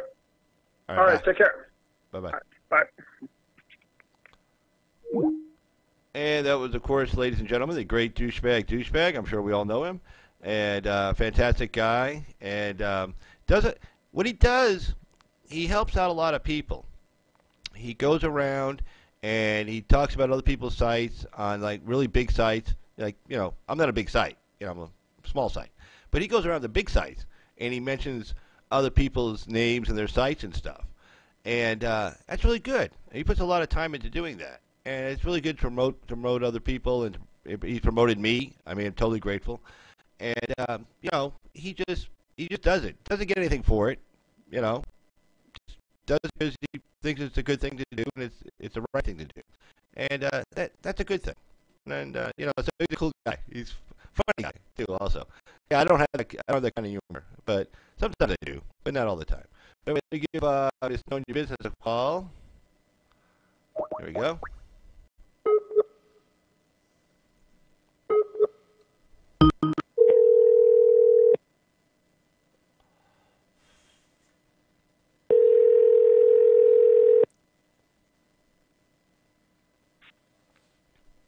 None your business. Hey, Carl. Hey, how you doing? good. Oh, let me So, turn you up a little bit. Oh, Yeah, there sorry. you go. Yeah, there you go. You're good. So Okay. what are you up to tonight? I've just been.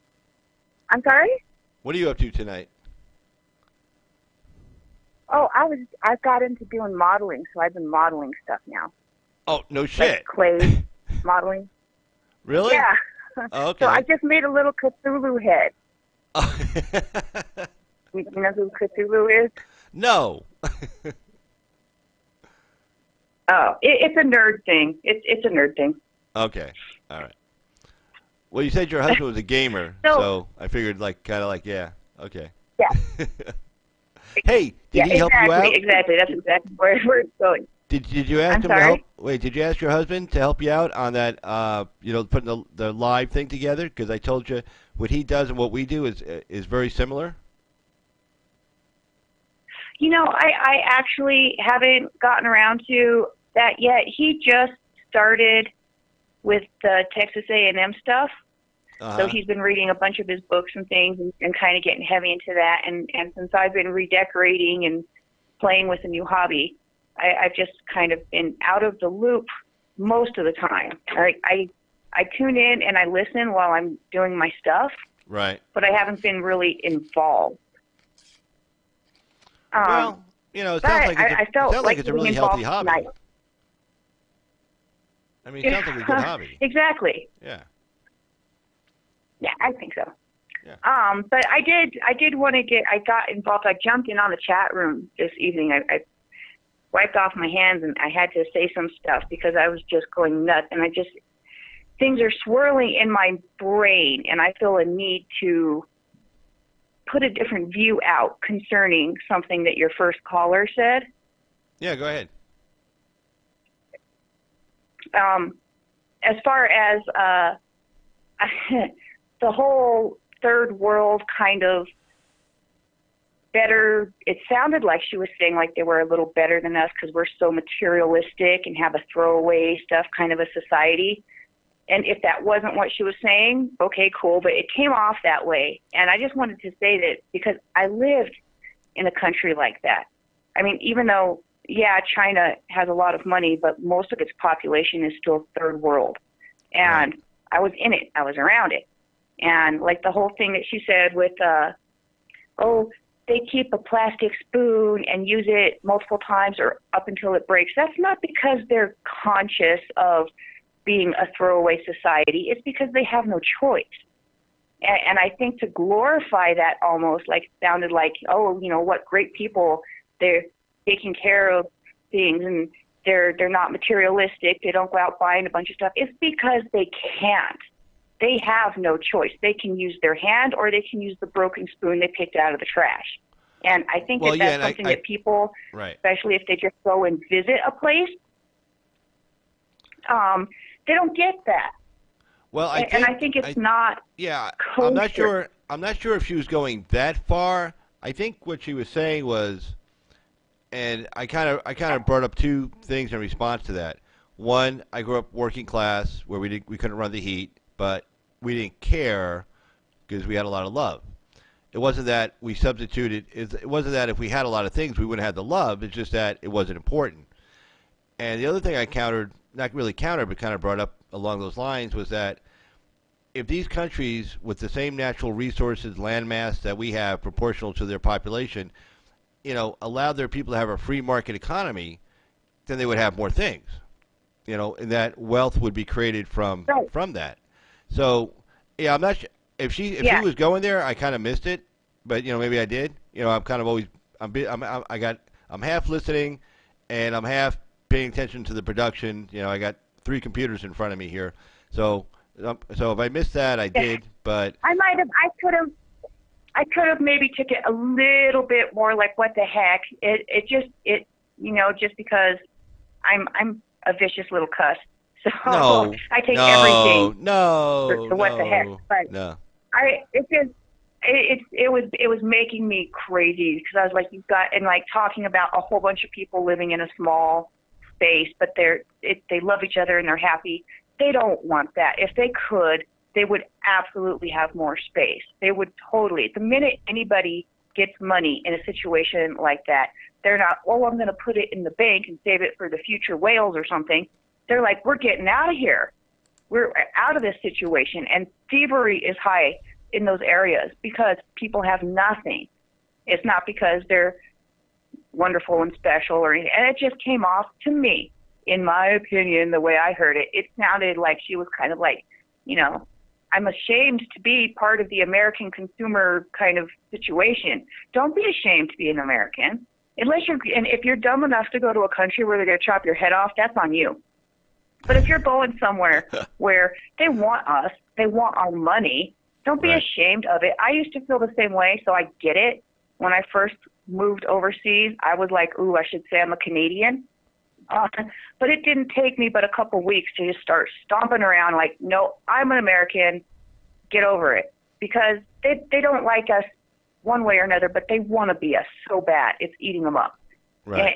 And it's a strange situation to be in. I guess I'm triggered a little bit. Oh, no. So, we use that word on my site, because, triggered. You know, yeah. Yeah. But I was like, that's the kind of talk, though, that turns people in the middle more to the lefty kind of way of thinking. Oh, yeah, we do consume too much. Oh, yeah, we are eating up all the resources. Oh, we should live like them. That's, you know, people going into the tiny house movement. If you want to live in a small space and you want to be a minimalist because that's what makes you happy, more power to you. And I don't necessarily think that having giant McMansions and a whole bunch of stuff is the best way to live either. But if that makes somebody happy, more power to you. But I don't think that you should look at a third world or even a second world kind of country where people are reusing trash or taking old items and keep fixing them over and over and over again until they've completely disintegrated. That's not something to hold up on a pedestal. Unless that person is like, oh no, I got bankroll like you wouldn't believe. This just makes me happy. You know what I mean? Yeah. I don't think that we should moon eye over that kind of stuff. Yeah, like I said, I'm not sure she was going there with it, but yeah, I mean, if she was, she was. But yeah, I didn't get that vibe. But no, I do agree though, is that you should definitely be proud to be an American. And I think when she talked about, you know, saying she had a Canadian cover on her passport, I think she was just afraid of getting attacked, which I can kind of. I mean, when I traveled overseas, I was very happy to show my blue covered American passport. I was very happy. It was like, hey, look who I am. I'm an American. But I wasn't necessarily worried about getting killed. Yeah. I mean, some places I was worried about getting taken, you know, hostage for a ransom, mainly because there's nobody in my family that had any money that would be able to pay the ransom to get me out. So, you know, so I stopped going to Mexico. You know. If all of the people who are decent and respectful and appreciative when they go overseas and they go immerse themselves into someone else's culture and they're not jackasses, if they all are like, well, actually, I'm a Canadian, then you don't help the American image, do you? We still just have the party frat boy image because all the people who are doing good, who are Americans, are claiming to be something else because they're ashamed to be an American for whatever reason. No. If you're a good and decent person and people are like, wow, you're super nice, or wow, you speak our language really well, I thought you were fluent, or whatever kind of BS they're throwing at you, you say, thanks, where are you from? Don't say Canada unless you're from Canada. Say, I'm an American. Yeah, there's a lot of us. There's a lot of me over there. You know what I'm saying? Well, no, I totally agree. It doesn't help anybody lie and hide. I totally agree with you when you say, like, these people want to be us. They do. And here's the deal with that. You know, we had to fight a revolutionary war to become us. You know, we had to, you know, our ancestors, not mine, my ancestors from Italy, they came over in the early 1900s. But, you know, the people who founded this country, you know, left everything behind and sailed across an ocean, which wasn't like normal, you know, like travel today. I mean, it was kind of hairy. And we're willing to come over here and work their asses off, and for whatever reason, we just had the right combination of people that believed in hard work, believed in good, strong family values. The Founding Fathers knew that so much about our own people that when they wrote the Constitution and the Bill of Rights, they didn't write a police state. They knew that our own people would be able to have like internal controls, internal morals, be able to police themselves. That's why you didn't have a federal police force.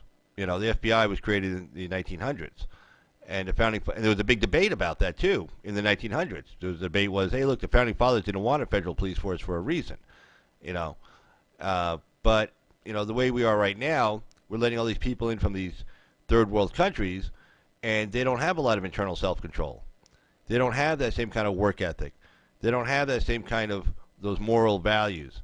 And so the country that we created for the people it was created for is not working so good now. Now we need lots of law enforcement. We need a federal police force. Need a federal DEA. Need a federal this, a federal that, a federal, you know, an ICE, a border patrol. You know, we need all these things because the people that are coming over here don't have those internal self-controls. And they don't have Exactly. The Constitution was written for people that were very moral, very ethical, and very dedicated, and believed in community. And Yeah, you didn't right. you didn't rob your neighbor's house Right. because he was your neighbor. And now you got people coming over here who Exactly. don't give a shit. You know? Right. So, like, I've said this before, and I'll just bring it up again because there's other people who probably haven't heard. But that's like the only country I can really speak with any kind of authority on is China, because that's where I live. But it is acceptable in their culture, in their lifestyle, everything. They're raised. It's okay to stab each other in the back. If you get one over on somebody, well, good for you. You did it, and that makes you a good person. And the person who you stabbed in the back, well, next time be smarter. That's how they operate. That's how they think. Right. So, of course, Yeah. in a society where generation after generation, this is how they operate.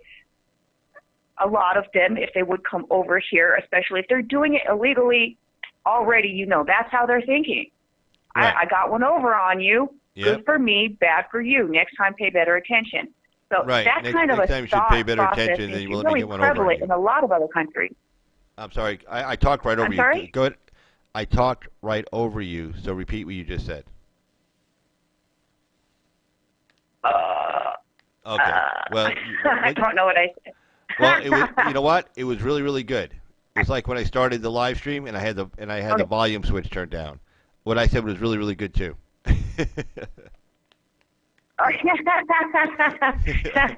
Yeah. Well, yeah, I honestly think that rather than promoting the culture of shame for those of us in this country who are decent people for when we do travel abroad, we should start promoting the whole we are ambassadors for our country. Don't be an ambassador for someone else's country. Don't be ashamed because you have something and somebody in another country doesn't. That's like, are you ashamed that you've got a nicer car than your neighbor? Does it upset you that you've got better furniture than your sister ever? Don't promote that. Don't be that. Like, if nothing else, look inside a little bit and honestly, like, think. Because in my opinion, the way I think, that's like when somebody films themselves or has somebody film them doing a good deed, and then they put it online. Look what I'm doing. I've got $500 cash. I'm going to go give it to this homeless guy. Let's see how he reacts. That kind of stuff, it doesn't count for nothing any more than false humbleness or modesty or whatever it is. If you are good at something, shout it out. Now, it doesn't mean go be a jerk. I mean, there's a huge difference. But, I mean, I really feel that, especially for the Republicans and the people on the right, because conservatism usually tends to be a very humble kind of an attitude. Most of us don't go, except for me, because I'm awesome. But everybody else doesn't go running around talking about how great they are at something or how awesome what they just did. Right.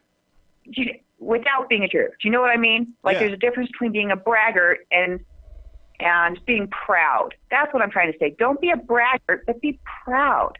And don't feel shame because you have that somebody else doesn't, unless you stole it. You know what I mean? Then feel some shame, some serious shame. But if you worked hard and you got a nice house that you enjoy and you have a good family and you're happy, don't be ashamed of that just because somebody else doesn't, especially somebody from another country. They do not think the same way we do. It's like aliens. I don't know how many people have dealt with somebody who's like fresh off the boat style or been to another country, but it is like going into an entirely different planet. Everything looks the same, more or less, but it just operates on such a different level. That's why you get culture shock. You know what I'm saying? Yeah. No, I do. No. Am I going crazy now? No, you bring up some really good points. Definitely. But no, you really do it. I okay, agree. But It's like, that's all I wanted. Go ahead. No, you go ahead. Oh, I was just going to say, it's like, no, I agree that when we do travel overseas, we should be ambassadors for our country.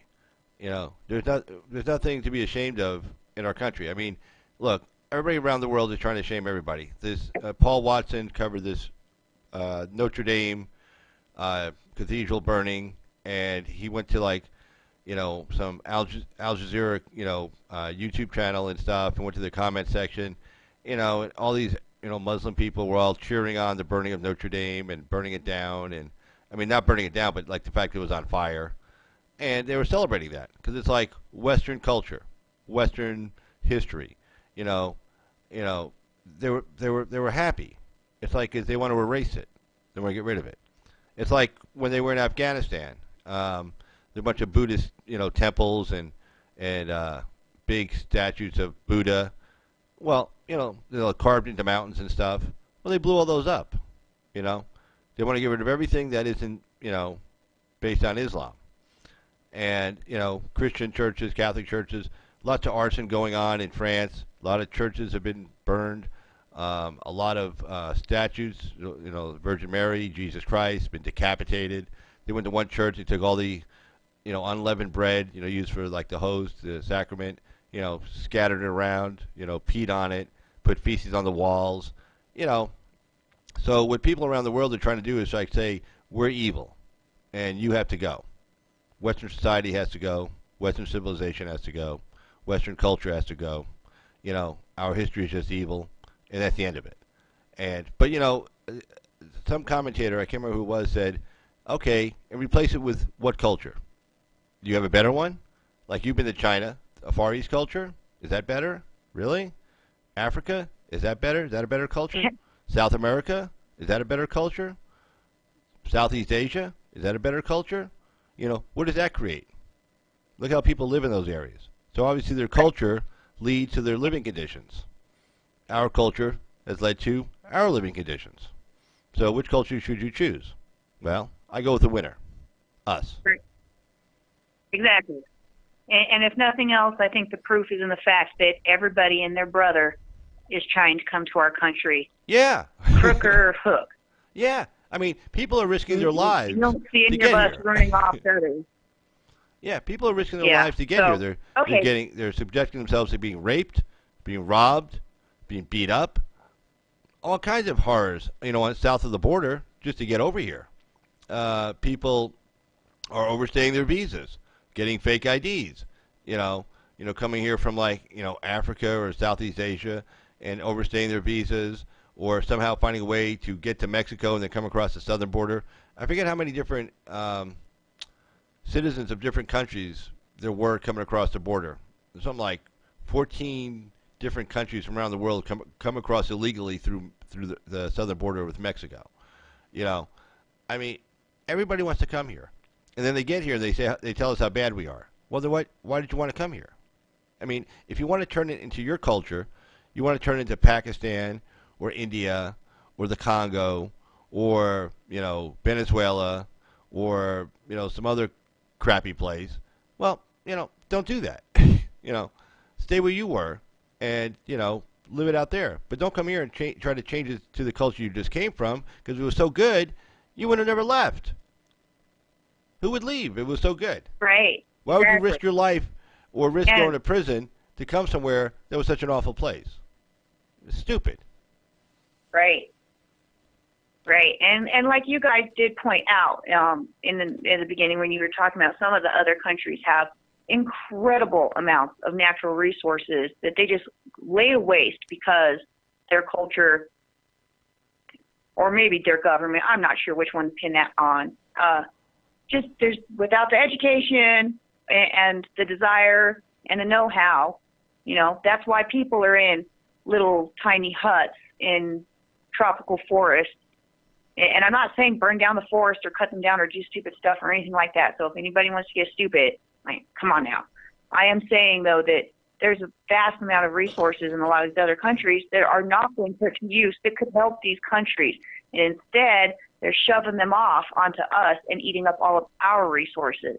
I find the whole situation really despicable, actually. And in all honesty, I feel bad for people who had the poor luck of being born to another country that's not in America, but I don't care. I don't owe them anything. I don't think we owe them anything. So I don't know why we pay. I don't feel bad for them. Look, I don't feel bad for them. What they need to do is do what they do when they get here. You know, go yell and scream. Go jump in the streets. I don't care what kind of dictatorship you have. You get 1 million people marching on Mexico City, or 2 million, or 10 million marching on Mexico City saying, hey, this sucks. Why aren't we like those people up north? Why don't we have those things?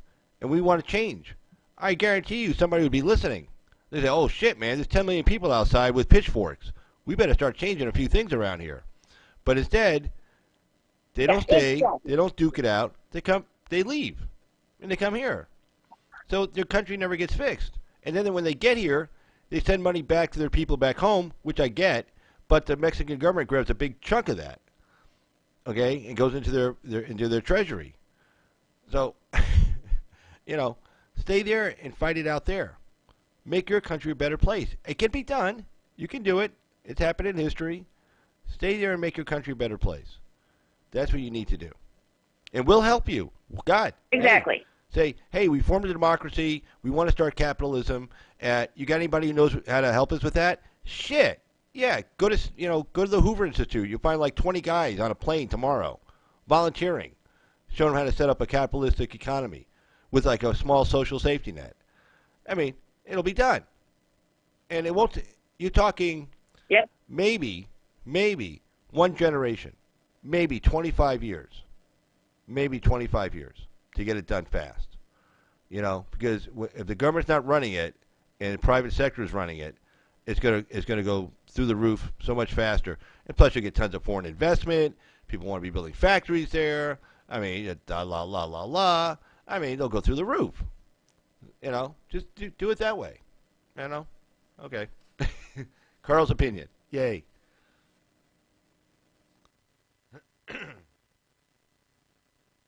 You still there? Hello? Hello? Hello? Hey, Nonya? Nonya? Hello? Lost Nonya.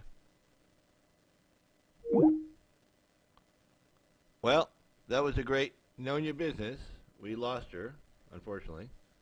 So, sorry. But, hey, great conversation, as always, Miss Nonya. Let's see here. Let me just check something real quick.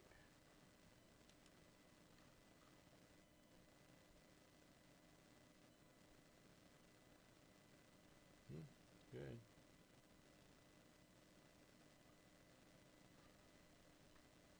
Well, we lost Miss Nonya. Sorry about that.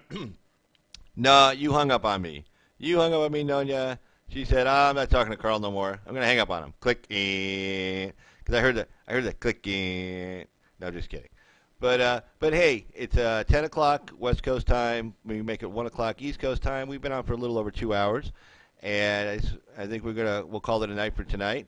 I just want to say thanks to everybody who called in. Chrissy Ann, Douchebag, Nachos, and also None Your Business. And to everybody who's been in the chat tonight, and everybody who'll be viewing us later on tonight, tomorrow morning, and et cetera from there on. And great call-in show. We'll be doing another panel show. I'm not sure when. I'm not sure where.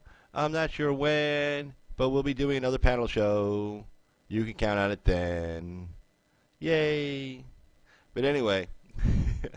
Anyway, guys, I want to say thanks. And thanks, great douchebag, of course, calling in. Great phone call. And thanks for everything you do for me and for all the other content creators, all the work you do for all of us. Just want to say a very special thank you to the great douchebag for everything he does. And just go ahead, make sure you sub to everybody's sites. You know who they are. Chrissy Ann, I see Forbidden Information. I see Lee. And anybody else who's got a site that you see on here, go to the sub. Let's all sub to everybody else's sites. Good idea. All right, guys. Let me see, where are we? All right, guys. Well, anyway, have a good night. Take care, and we'll see you next time. Bye-bye.